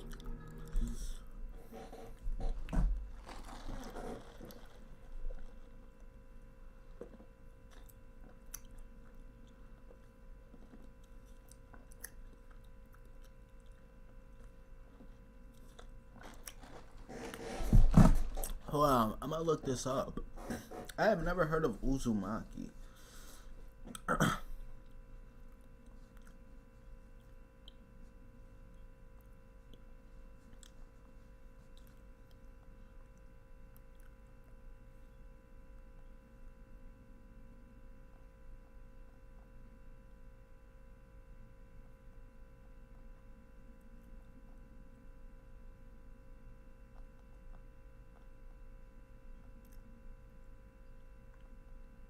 Uzumaki's from fucking 2024, bro. Really?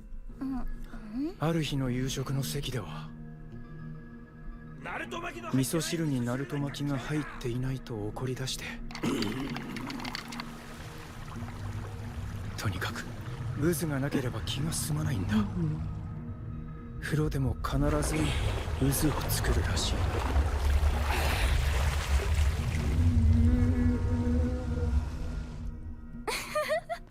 笑うのも無理ないさ実際に見ないとあの不気味さはわからないもう5時嫌な音だ俺の耳の中をかき回しやがるあの陰鬱な海邪悪な黒い灯台陰険な山々この街並み全てが俺の神経を引っかき回す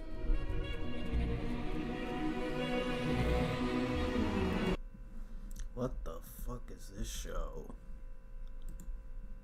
Is this gonna be a fighting show? Show looks hard.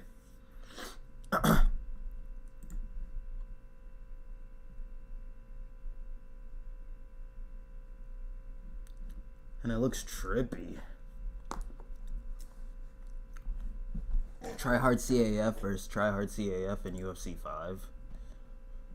Alright, so here we go with round one. Classic matchup of striker versus striker. These guys have both faced a lot of grapplers in the past. They like to draw tonight. Oh yeah, they love being an opponent. Oh, oh, oh, oh. Oh. Oh, oh. Oh my gosh. Oh. Nice job there to find a home for that jab. Man, he's timing his shots nicely. He's like Tom Brady out there. He hasn't missed the target. I mean, you insist on Brady and Tom Brady. Stop it. John, stop it.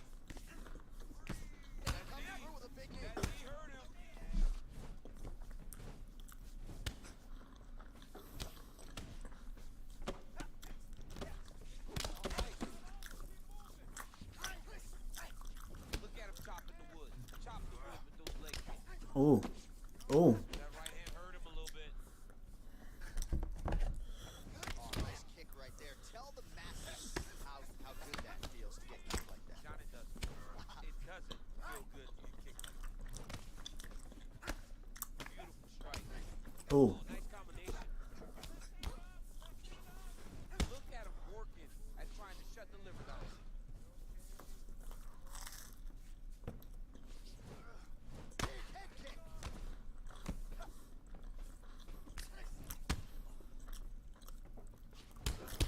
Oh. Head off the center line, slip. Oh. Get you out of here soon, DC. It's almost done. I mean, when you get hit with a shot like Alright, this is boring.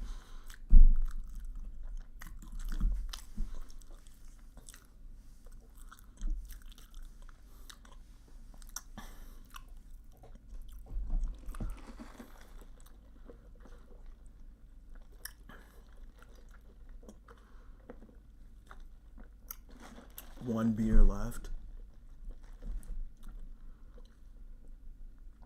Just have a bunch of trippy shit.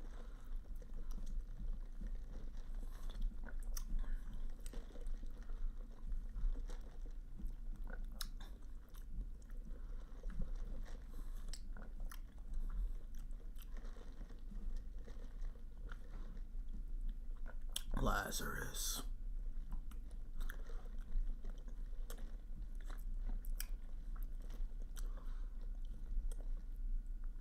I remember when I watched The Lazarus Effect. Shit was scary. Alphine, what to expect if you encounter a wolf? Is a wolf gonna try to kill you?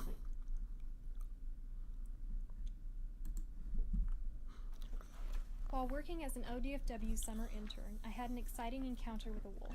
I was alone, surveying an area for signs of wolf activity, when I saw a wolf walk out of the forest.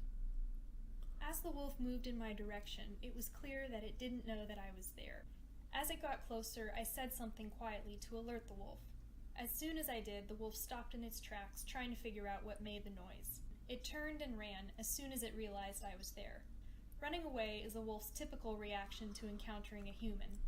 There are a few other behaviors I could have seen during this encounter. Sometimes wolves will bark howl when they feel nervous or threatened. Wolves are scary? I thought a wolf would literally just kill you.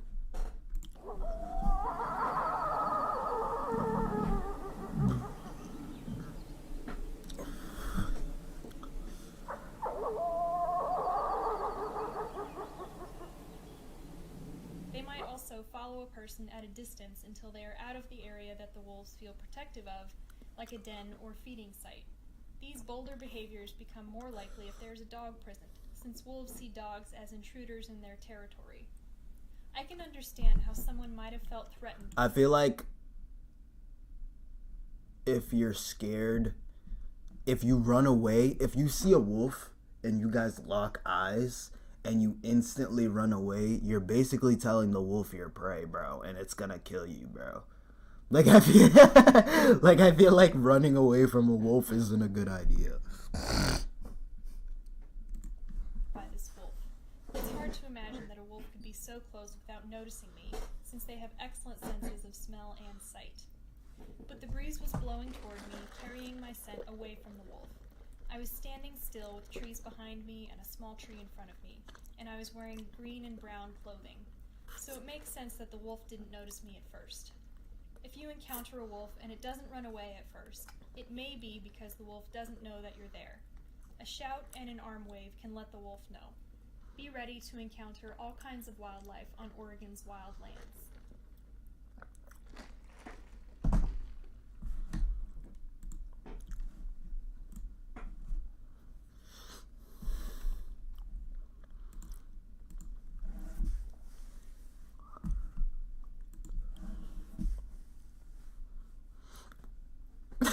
Chased by a big alligator.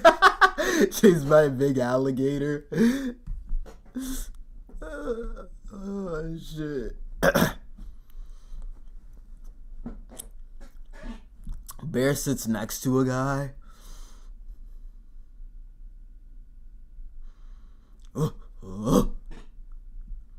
Battle drift. Two largest wolves caught on camera. pet rabbit meets a wild. Why would I want to watch wabbits? Why would I want to watch wabbits?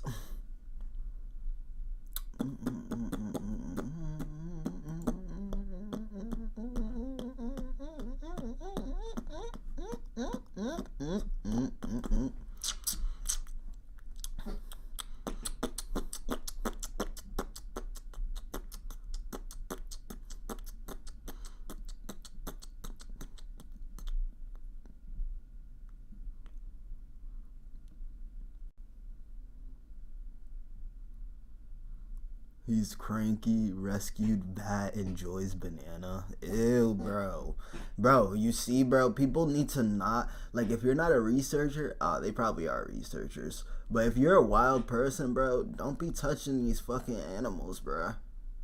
Don't be touching any animals. I feel bad for bats, bro. Their stigma is fucking terrible. People see a bat and they just think they're gonna catch coronavirus through the fucking air. Before coronavirus, I'd see a bat and I'd probably be like, what the fuck? Yo, is that a bat? And I'd record it. I'm not stupid. So I'll record it. Like, I'll still record a bat. Like, the fuck, that bitch isn't giving me corona. But I feel like just the regular, like, just people, like, just like a regular middle-aged person would see a bat and they'd fucking run thinking they're gonna get corona. Curious Seal, oils, 7 minutes of people getting slumped. I don't want to see that shit, bro. There's nothing to react to. It's 3 a.m. Come ride with me. 3 a.m. He's riding his bike, probably fast as fuck. The 2 largest wolves ever caught on camera. Break your legs. A lizard greets man like a dog.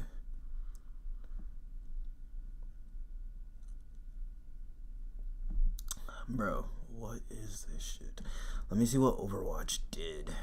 I heard Overwatch 2, like, they did something to their game or some shit. I haven't played it, bro, because that shit crashes on my PC, bro. That shit doesn't work, bro. Overwatch 2, actual worst update in gaming history. Don't try it. Don't try and change my plans. You're selling me hard on Overwatch 2 right now. How bad can they be? How am I supposed to miss these shots? What? Holy shit. No way. That's a joke. That's bullshit. And this is consistent? There's no fucking way. Fuck, this is really making me want to try it. Oh, that's so... Is this a bug? This has to be a bug, right? There's no way. I really want to play this.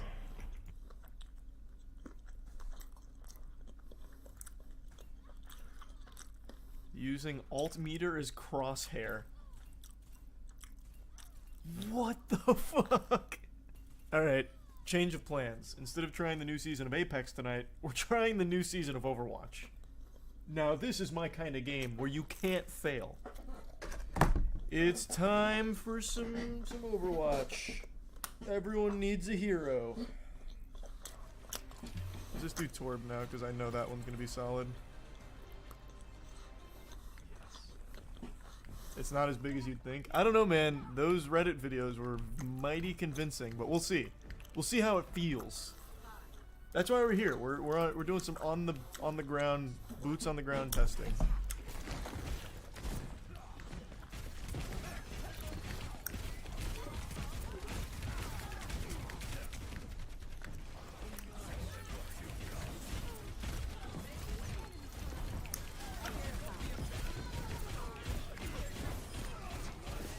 I'm really fucking feeling it. Oh, Jesus. Not even aiming, still hitting. That's not true. I'm aiming. It just looked like I make it look so effortless, but my aim is calculated. Brainless gameplay, I love it. Hey. that's the name of the game down here, brother. Oh, they didn't push. Bro, like, what? Oh, did I headshot somebody? Of course I did. I'd expect nothing less from me. That sucks. Why did they do that to the game? Then that just makes the game like all you're doing is like shooting. and like hitting all your shots. So they made the game a lot less competitive, probably because they want more players.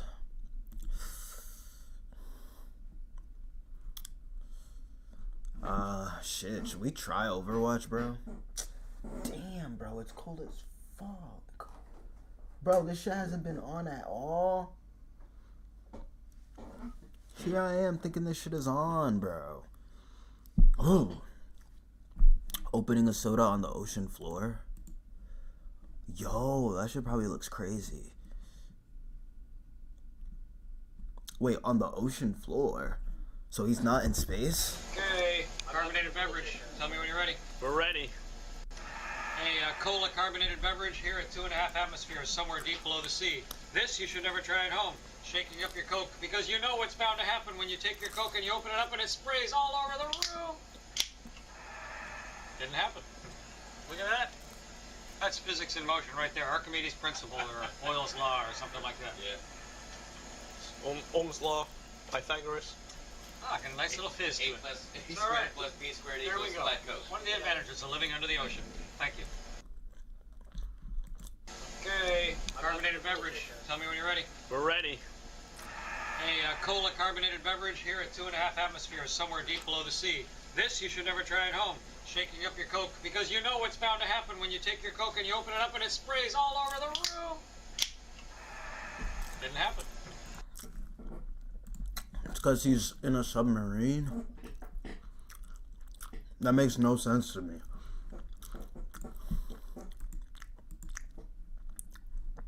But it's physics. I know exactly why. Honey in space. So not sure the strange behavior of honey served you.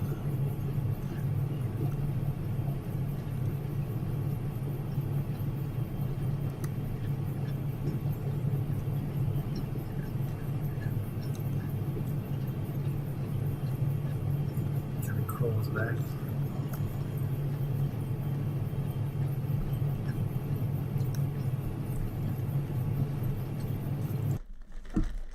You know what's crazy?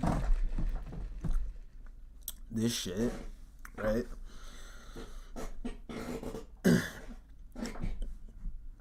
Hold up.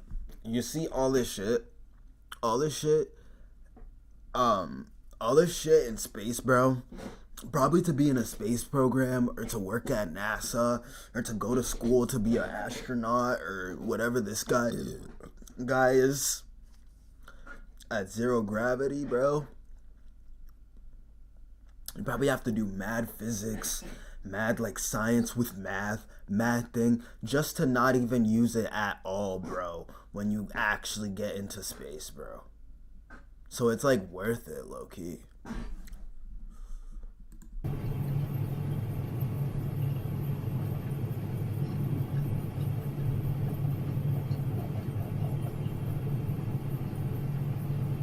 Bro, like, what?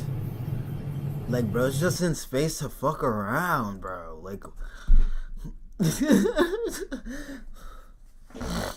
come on now, bro.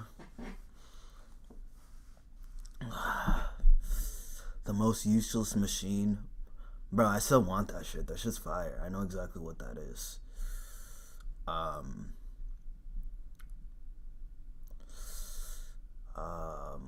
Salt Fork.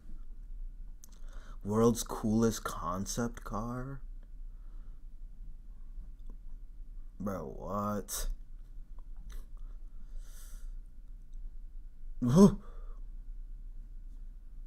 Making a block of perfectly clear ice. Excuse me. Yeah, I'm a man. It was me, Barry. Taylor Swift derangement.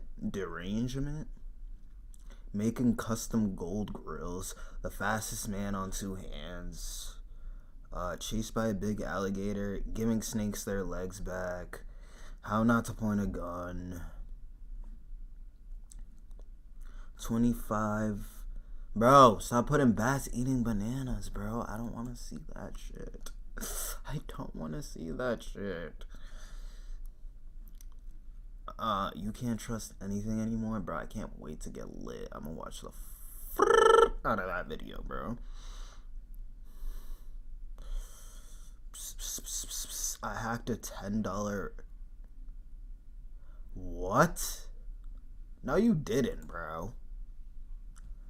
He hacked a $10 calculator to run Doom Eternal. I don't know if this is just me, but every once in a while, I'll see something that is so cheap that I have to buy it no matter how dumb it is. In front of me, I have a calculator that I bought for around $10, and at first glance, it might seem like an unassuming calculator. It can do advanced mathematics, but it has a secret under the hood, and we can see it if we swipe down from the top. This calculator runs on Android, and that means we can probably hack it to run games.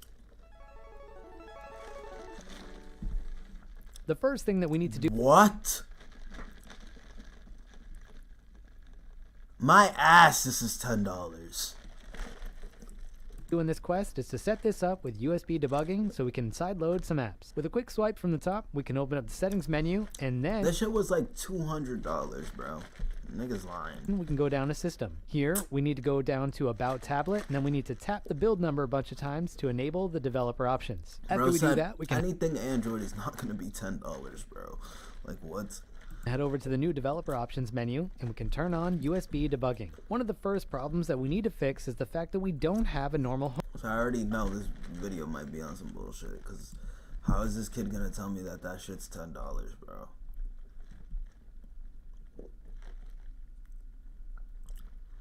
Like what, bro? That shit is not $10. Why? Like what? He needs to clickbait, I guess. Home launcher on this calculator. Let's fix that. After we press the home button again, we can now pick the ATV launcher from the menu to break out of this calculator application. Now we're able to get a closer look at the apps that this thing already had installed. Down from the top. This calculator runs on Android, and that means we can probably hack it to run games. I remember I used to hack Android games. I used to play SAS Assault, and there used to be this thing, this program called shit. What was it called? I think it was called like Peacekeeper, some shit. I forgot what it was called, but it basically gave you the ability to have everything in the game, and you're playing with online players, and you had literally everything in the game.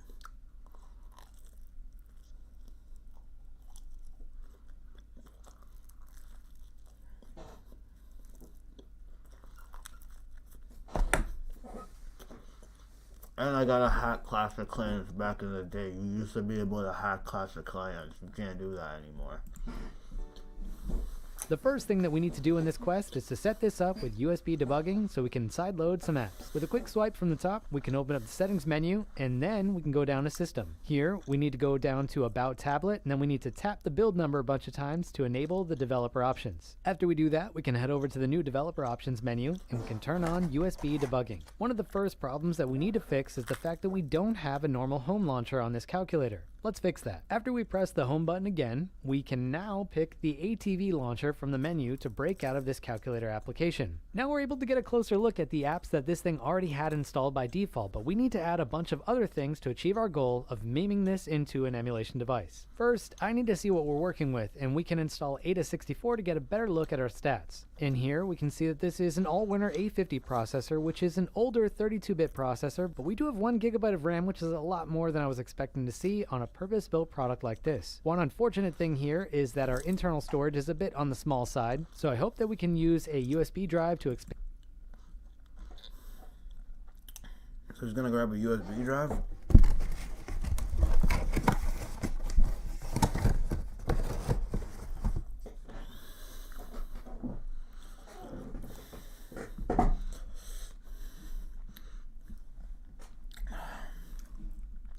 Expand our storage. We have enough storage space here for our apps and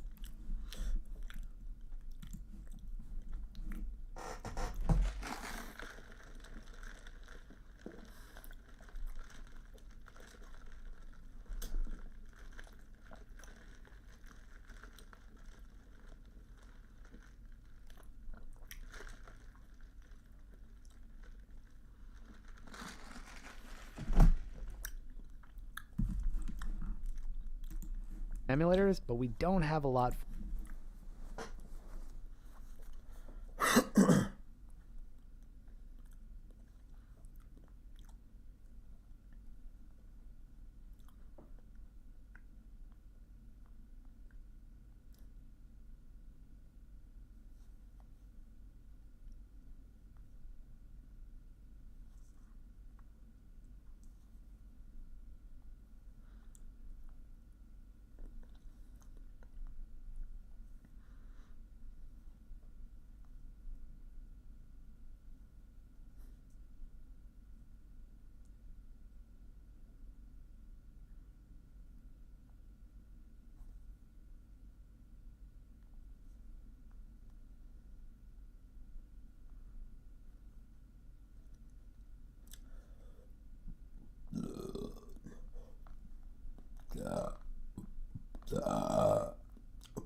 Apps, emulators.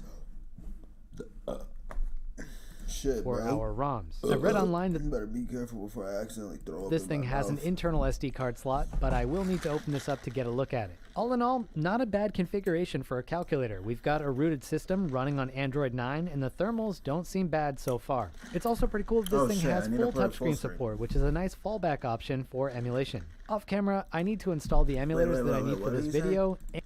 Seem bad so far. It's also pretty cool that this thing has full touchscreen support, which is a nice fallback option for emulation. Off camera, I need to install the emulators that I need for this video, and I need to add some ROMs. Not really sure what this guy can do, since this is a new processor for me, but it should be good enough for some N64, Dreamcast, and maybe some light PSP. Before that, we still have some other specs that we need to uncover, and that means we need to open this thing up. Okay, now that we finally have the back shell off, we can see the internal components. For the amount of empty space that we have here, this is a smallish battery at 2,700 milliamp hours.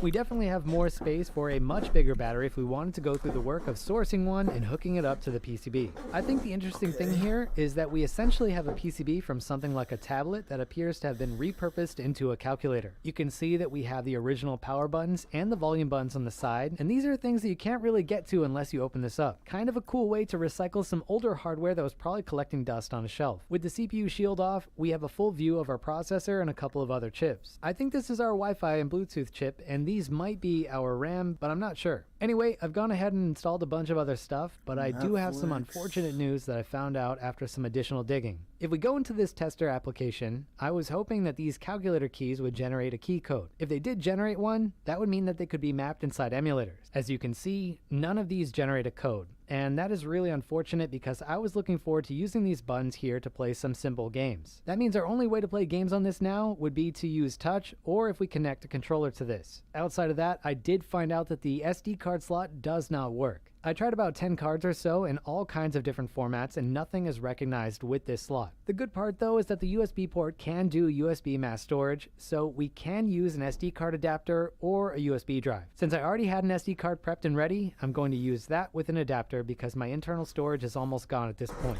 Just to kind of make this a bit easier to use, I've also gone through the process of adding a front end to this with the games that I want to test in this video. For my controller, I'm using an SN30 Pro connected via Bluetooth, but I would probably go ahead and use a hardwired approach to improve latency. This is an older chip after all. But yeah, that means we're finally ready to test this thing out. We're going to start off on the lower end with NES. I've got RoboCop 3 here for our first title, and this thing is obviously going to run as well as you would expect. I have also set the CPU clocks to the maximum, but it's not something that we need for these lower end systems. Now I am noticing that we do have a bit of stutter in these light games, and I'm not really sure what's causing this, but I am seeing it in a few other systems outside of NES. For example, here's Game Boy with Metroid 2, and it also has some slight stuttering, but this is something that shouldn't happen with this 56 processor. When we move up to Game Boy Advance, we need to use a lighter GBA core because our processor is a bit on the low side, but we can play these games. The issue is that we now have the occasional stutter and some dips in performance just from these games being a bit demanding. After testing this, I did go back and disable VSync in RA,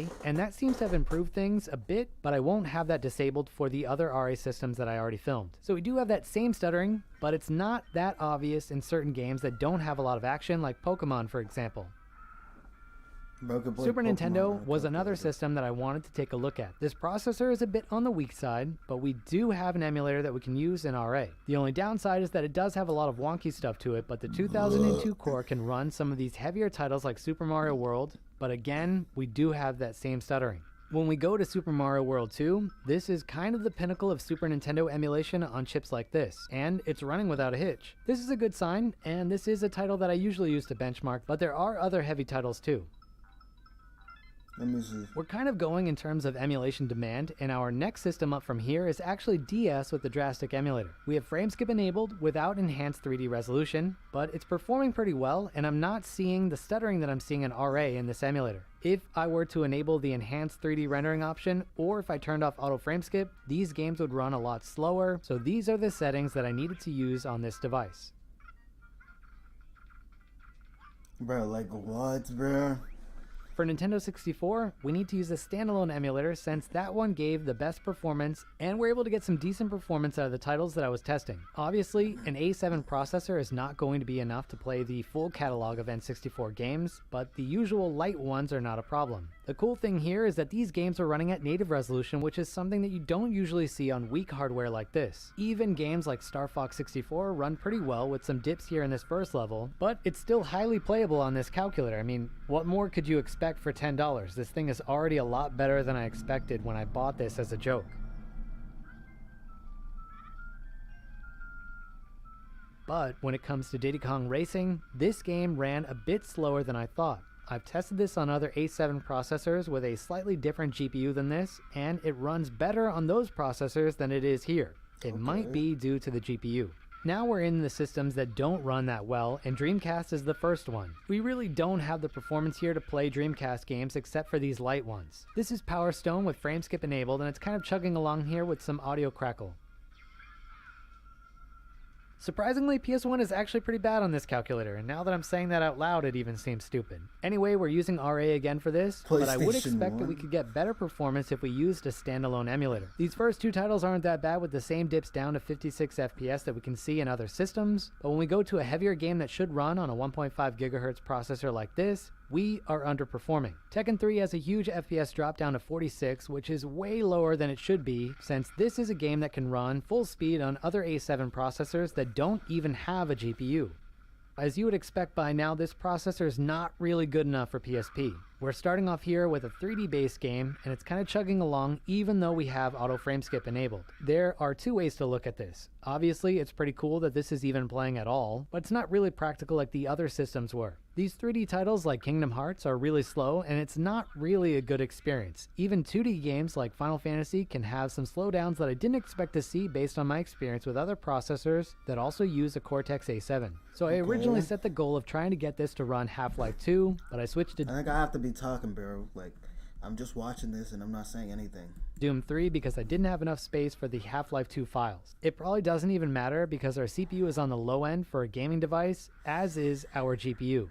Anyway, here's Doom 3. I mean, we're running at more FPS than you probably thought was possible on a calculator. There are times when we can divide our FPS in half and still have a double-digit number, so that's pretty cool. If it's good enough for the Switch, it's good enough for my $10 calculator. To make this game playable, we need to turn off a lot of graphical settings, which kind of makes this game look like a Dreamcast port, but we are able to play it. I mean, it's fully playable at this point in the game. I can't speak for later on. Right now, I'm using a controller to play this game, and we do have some dips here and there. If we decrease the resolution a bit, the game looks a lot worse than this, and a lot of the black textures that you can see off in the distance show up a lot closer to the character, but the game runs a bit faster. It just makes the game look like a DOS port, so I didn't want to do it for this video. I did want to have at least one example in this video of playing something handheld. So here we are playing Doom 3 with touch control enabled. The odd thing that I need to point out here about...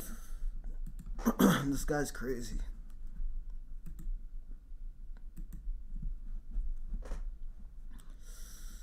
The PlayStation Portable is still amazing in 2023. Of course it is. It's the PlayStation.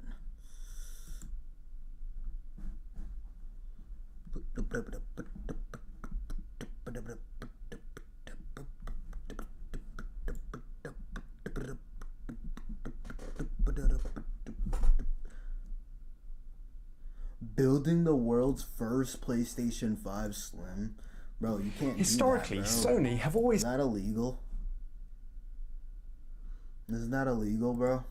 Oh, is that a PS2 Slim? Shit looks mad nice. Followed their main PlayStation console launches with slimmer versions about 3 to 4 years after their initial release. As their latest console, the PS5, is literally their largest ever, a slim version is sorely needed. But as it's so new, I think it's unfortunately going to be bro. That's bigger than a fat PS3? Wildin'. While yet until we see a more compact version. However, I think it's going to be possible to make the present version I think the slimmer. PS5 is probably the ugliest PlayStation that came out, bro.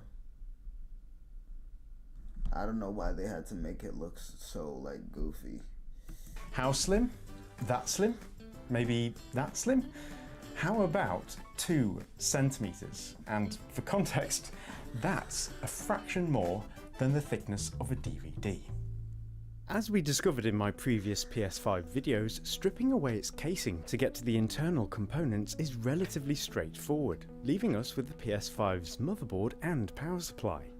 As you can see, the power supply alone takes up quite a bit of space, and I'm really not sure what options I have to make it smaller yet, so I'm going to brush it under the rug to deal with later. Focusing on the main motherboard, the scale of the challenge remains, as this alone still measures about 5.5 centimeters thick, which is just over 2 inches. Remember, my target is 2 centimeters, so I've got quite a way to go, but thankfully most of this thickness comes from the cooling heatsink, which has given me an idea, though one that requires us to go deeper still. Off it comes. As you can see, the heatsink makes contact with the main processor, in this case an SoC, to cool it, as this is where the majority of the heat comes from. It's a lot of heat as well, almost 200 watts. That's as much as a slow cooker on high heat, but from a tiny surface area. This is presumably why Sony have opted to use a liquid metal to act as a thermal bridge between the SoC and the heatsink, as it's much more effective at transferring heat than traditional thermal pastes. As it's conductive to electricity as well though, I'll have to clean it off for now so that it doesn't spill onto any surrounding components in the meantime. Shiny. So with the steel shrouding and heatsink removed, things are looking a bit more promising, as the motherboard itself is surprisingly thin. We're not out of the woods yet though, because turning it on in this state would mean that it would obviously just instantly overheat and die. So we need to figure out a way of dealing with all of this heat, but in a much slimmer form factor. We can look towards desktop computers for some inspiration for this, as a common compact way to cool their processors effectively is to use water cooling blocks. These are simply mounted on top of heat generating components, allowing water to be pumped through them to wick away the heat. While they are much smaller than heatsinks, this advantage diminishes somewhat when the tubing is attached, as even when bent over, almost 6 centimeters of headroom is still required, with right angle fittings not improving matters either. So, a little creativity is in order.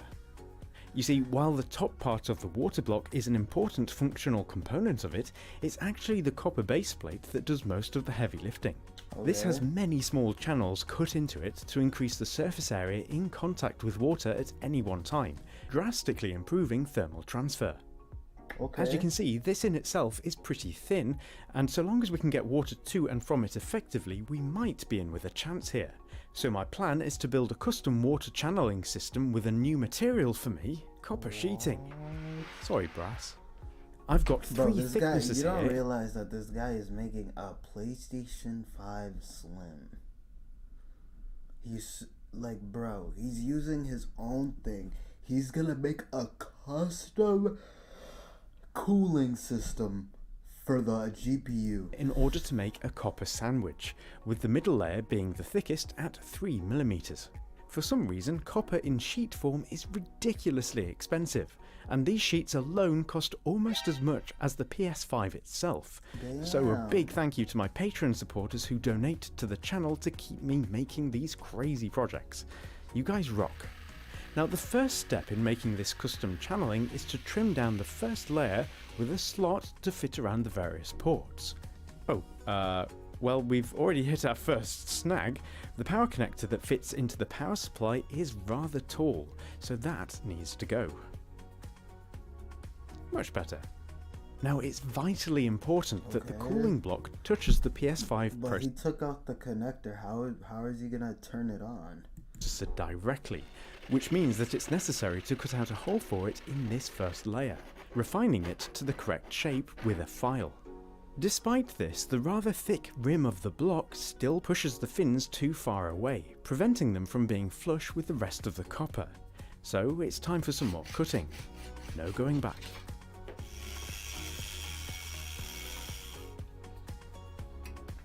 Perfect. There are 3 components that still impact this layer, stopping it from lying flat, but they can be dealt with by drilling a few holes. Speaking of holes, now that this layer does lie flat, it's possible to mark where the motherboard mounting holes are in order to add some brass pillar supports for them. That these are brass is not a coincidence.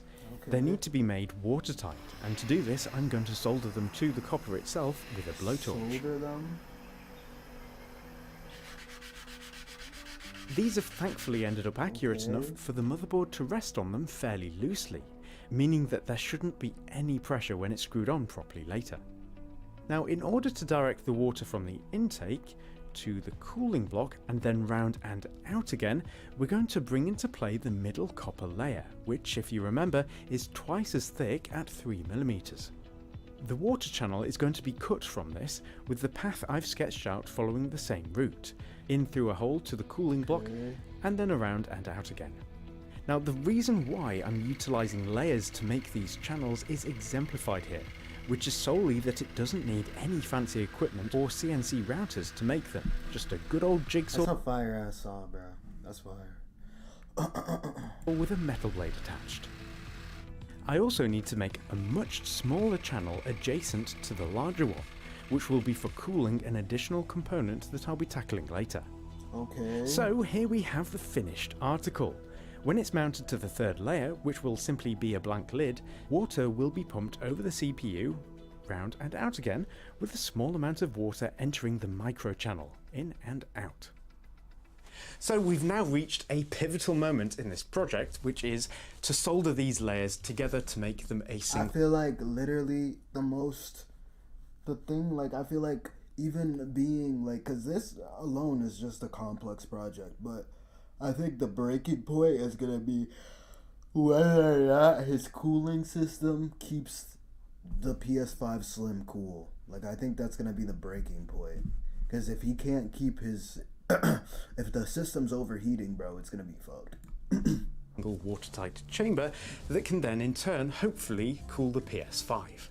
Now, my original plan for this was to simply use the blowtorch, but thinking about it, the actual heat output of this is very focused, which means as I heat up an area, another area is just going to cool down, and I don't think that this thing has enough power for it to heat the whole thing if I were to move the flame over it rapidly. So I need an alternative plan, and this comes in the form of a little oven. Now, my thinking here is to tin the individual layers, put them in the oven, which will hopefully heat them up enough to melt the solder, welding them together. But I'm not actually sure whether this thing can get hot enough yet, so let's start with some tests. The first thing I'm going to do here is prepare 2 pieces of copper by tinning them with some solder, and then some crocodile clips can be used to clamp them together. These put a constant squeezing pressure against both sides, which should be helpful when the solder melts. Now, it's worth noting that I've bought this oven specifically for this project, and it will not be used for food here on out, because the solder fumes can be pretty nasty.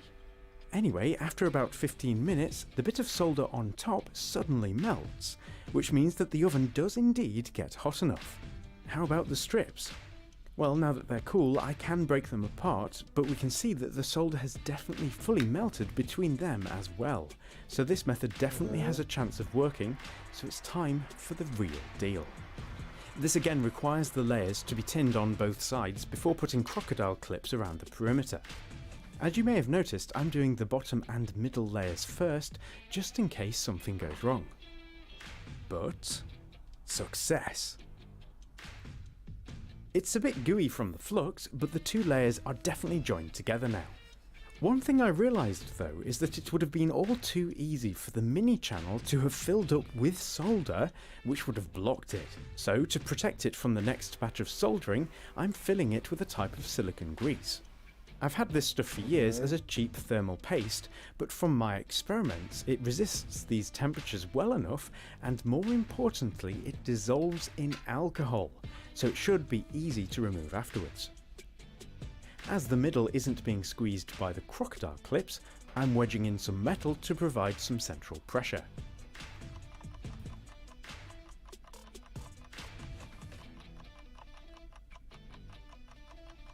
Bro, that's hot as fuck. And there we have it. One custom PS5 water block made with hand tools, and as you can see it now features some barbed inlet and outlet ports which I soldered in place separately for attaching some tubing later. To get the grease out, I'm using a syringe to force it out with the alcohol. As I've bunged up the main channel, it has nowhere to go but through the small channel, which is why it's very stubborn, but after soaking it for a few hours it finally bursts free. This needs to be done several times before the alcohol runs clear, after which I can follow it up with a diluted acid mix to clear out any of the remaining flux from the inside with the help of a water pump. Now as you can see there is one part conspicuously missing here, which is the cooling block. I've left it out until now again for fear of the channels getting filled with solder, and I'm using the last of the grease to jam these full of it to hopefully prevent solder from taking its place. And again, once all of the grease and gunk has been cleared out, it's the moment of truth. Is it watertight? Yes! Mission accomplished. Okay, so with this soldered up, I'm actually feeling really good about this project because not only do we know that this is now airtight, which in turn makes it watertight as well, but I'm also fairly confident that the water block itself hasn't filled with solder. If it had, it would have been game over, so I'm very happy about that. But as you can see, it looks extremely messy and not very presentable, so I think we need to give this a polish and then we can fit the PS5 into it. So let's go. Okay. I'm not going for a pristine finish here as it's really only an internal component and won't ever be seen, but even so it's turned up looking pretty cool. Before I can mount the motherboard in place though, there are a few additional thermal bridges that need to be made. You see, on the original cooling system, the steel plate made contact with a few secondary heat generating components, namely some flash storage and some power circuitry. Making sure that these components get access to the cooling ability of the water block will ensure that they're kept as cool as what they were designed for, maybe even cooler. And to do this I'm simply using some copper strips and thermal glue, with the accompanying components receiving standard thermal paste to prepare them for mounting. As for the SoC, that needs a new coating of liquid metal for better thermal bridging, and to prevent overspill I'm tracing its perimeter with putty to seal around it, much like on the original heatsink, with the same being mirrored on the copper side. To ensure that it makes good contact, I'm using the original rear brackets to put downward pressure on the back of the processor, and in addition to that there are some components on this side of the board that also need some Hold on y'all, I gotta use the bathroom.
thermal bridging, though this time to a lid that I've not made yet.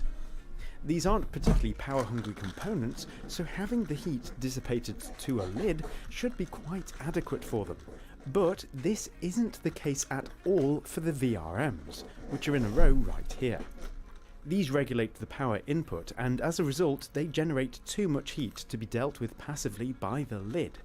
On the original PS5, Sony kept them cool by using a heat pipe to link them to a small heatsink. A heat pipe, for those who don't know, isn't just a rod of copper, but is actually hollow with a wick covering the internal surface. As there's a liquid inside that has a low boiling point, this liquid evaporates from the wick whenever heat is applied and then moves as a vapour to cooler areas where it condenses again before soaking back into the wick where the process starts all over again. This moves heat rapidly and effectively, but the shape of the original won't fit my new design, so I'm going to have to make my own. Thankfully, it's fairly easy to buy brand new heat pipes online, and after warming it up, it's possible to bend it fairly easily into the required shape. What's not so easy, however, is soldering heat pipes to anything, as if you heat them up too much they can explode. Cooling one side with a damp cloth though worked for me, and I was able to mount it to the original copper spreader. All this, by the way, is what the additional mini water channel is for, as it cools a stack of copper, which in turn cools the heat pipe.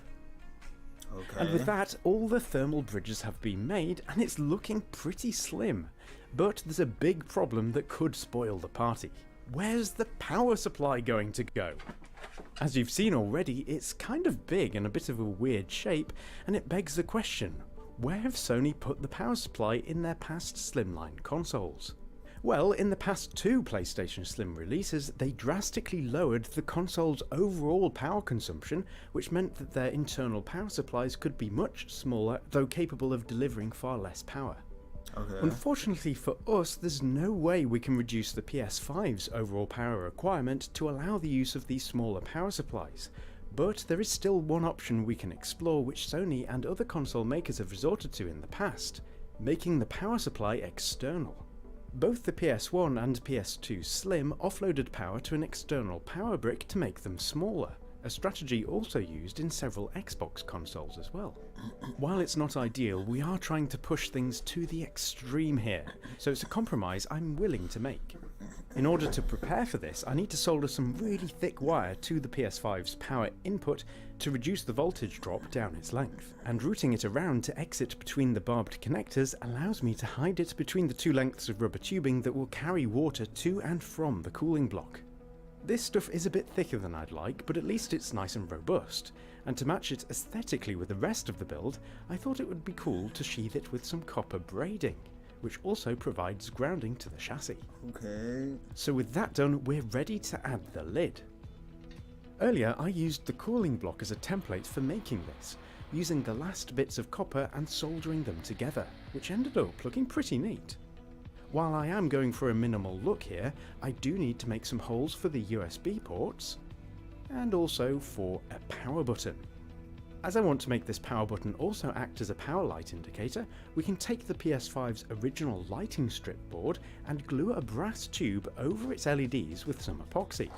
The LEDs should light up this epoxy, which will be visible through the tube, but we'll have to wait until later to see how well this works. As the LED board itself doesn't actually feature a button of any kind, some glue can be used at the other end to anchor it, so that when pressed it can trigger a little push button mounted behind it like so. This push button in turn is wired up to the original power button and will thus trigger the PS5 to turn on or off when pressed. As I earlier soldered some brass pillars to the internal corners of this cover, it can be screwed in place from underneath, with some rubber pads providing some feet here as well. To tidy up the rear side, it has its own special cover, and to make the tubing look a bit neater, I've used my trusty Prusa to print off a few plastic brackets to clip it at various points, essentially turning it into a tether. Despite being fairly bulky, it's not really that noticeable when the unit is in position, especially as, like most set-top devices, it will have other cables like HDMI going into the back of it anyway. Either way, it looks great in my book, and the polished copper provides a unique, refreshing aesthetic. The best bit, of course, is that it measures just 1.9 centimeters. We've actually beaten my 2 centimeter goal. Damn. And it's now a fraction of the thickness of the original. Crazy. Before we can turn it on though and test out whether the cooling block performs well enough to keep the system cool during use, I do still need to sort out a power supply, which, as you know, is inspired by previous PS5 Slim releases. The only difference with mine is that it's going to have to handle cooling as well, which makes things challenging but also very interesting. But before we get on with that, one thing you'll notice with this build is that it's taken a lot of time and effort even just to get to this point. And even though I've mostly used hand tools, I doubt that many of you are going to put the time and energy into copying what I've done here.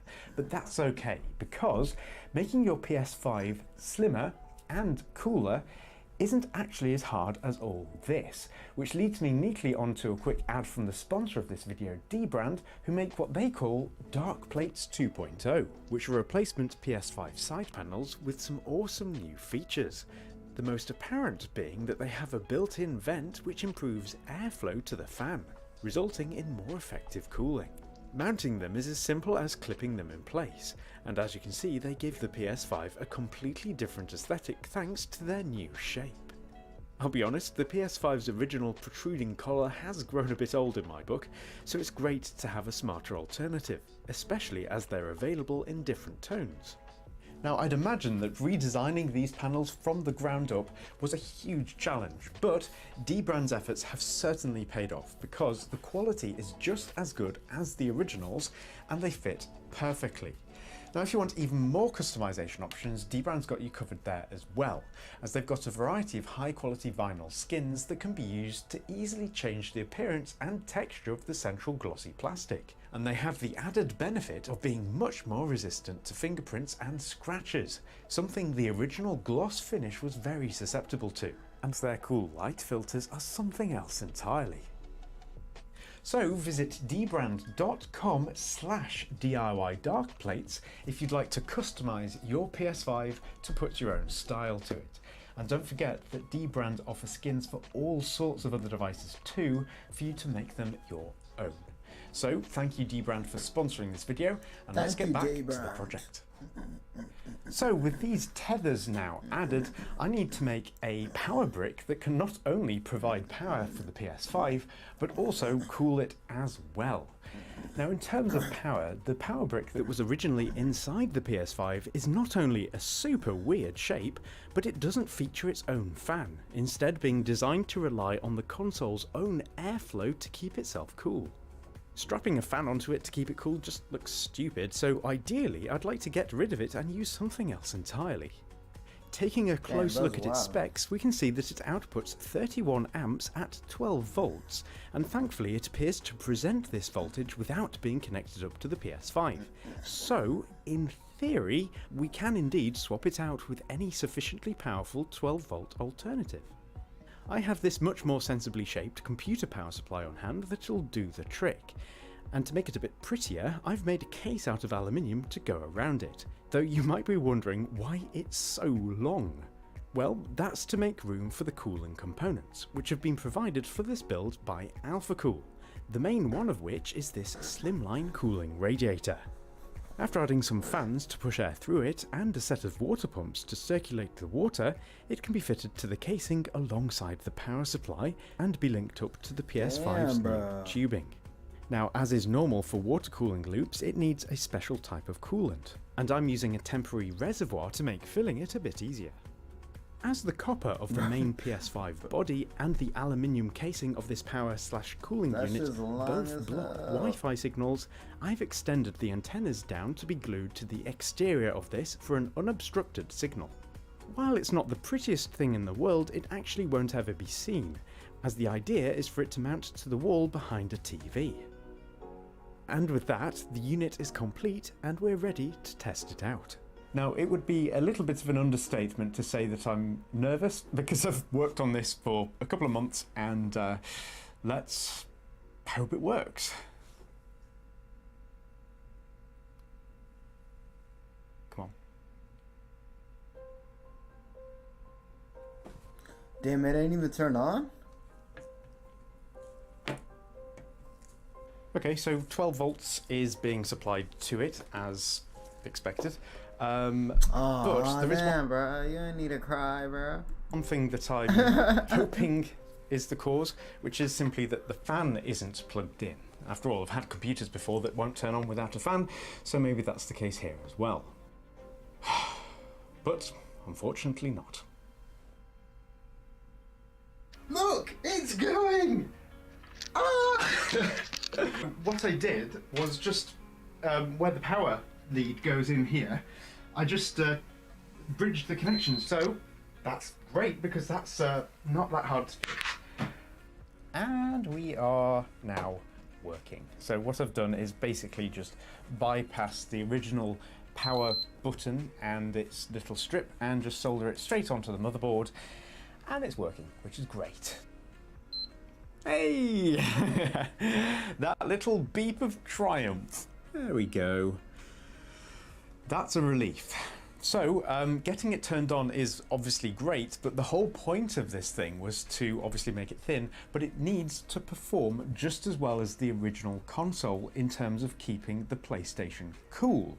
So, step 1, turns on. Step 2, need to make sure it actually works properly. So, let's run some games and see if it's kept cool. Little did I know that things were about to go horribly wrong. Oh shit. That's not good. It's frozen. Feels okay. Whoa.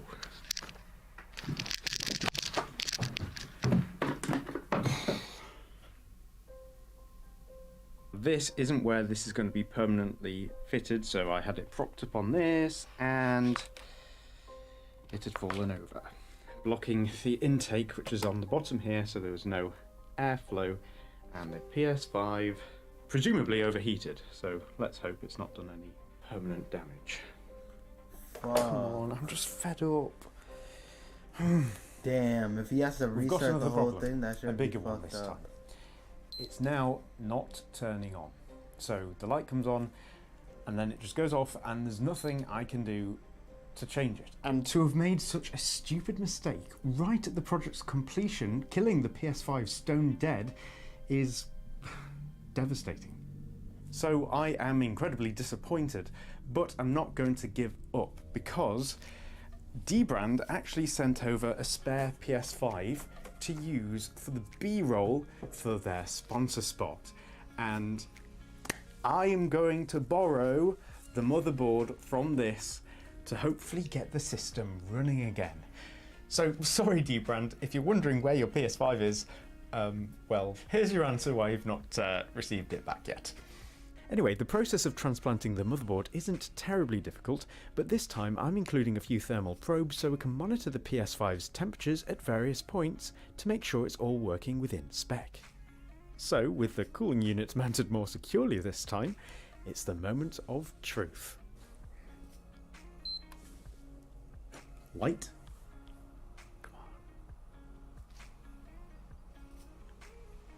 Come on. Yes! Oh! Thank you, Dbrand!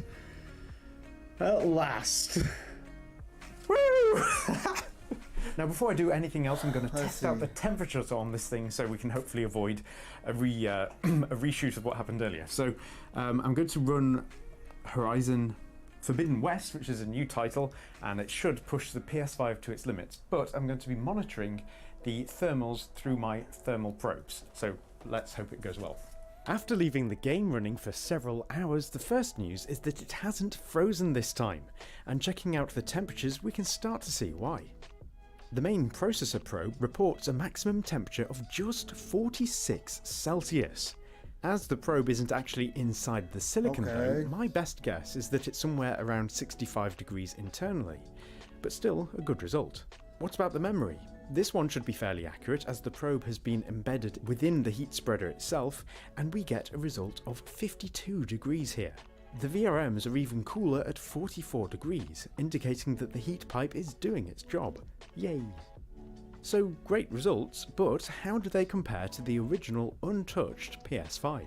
Well, I positioned my thermal probes as closely as possible to how the guys over at Gamers Nexus mounted theirs when they were doing a detailed thermal analysis of the console, and there are some interesting findings here. Their processor measurement hit 75 Celsius, though again this was taken from the back, so it wouldn't surprise me if the actual silicon temperature was in the 80 degrees Celsius range at least. As for their RAM measurements, they reported that it hits 94 degrees Celsius, and that it's likely running a bit too close to its maximum allowable temperature. So the 52 degrees we're getting is really good news, as are the results for the VRMs. A lot colder. The original cooler, 71 degrees Celsius. The water-cooled PS5, 44 degrees Celsius. Cool. Literally. It's likely that we can get these temperatures even lower as well if we were to use a larger cooler, but that's a video for another time. So there we have it, the world's first PS5 Slim.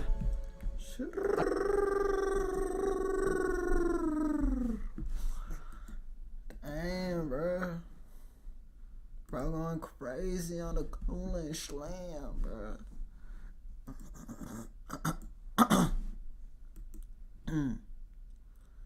Oh. Oh. Fuck. Oh, it's cold.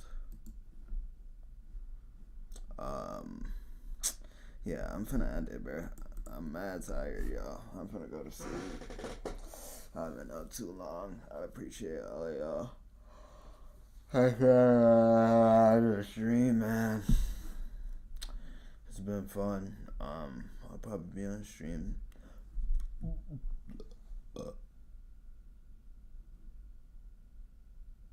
Oh my god, stream's been disconnected.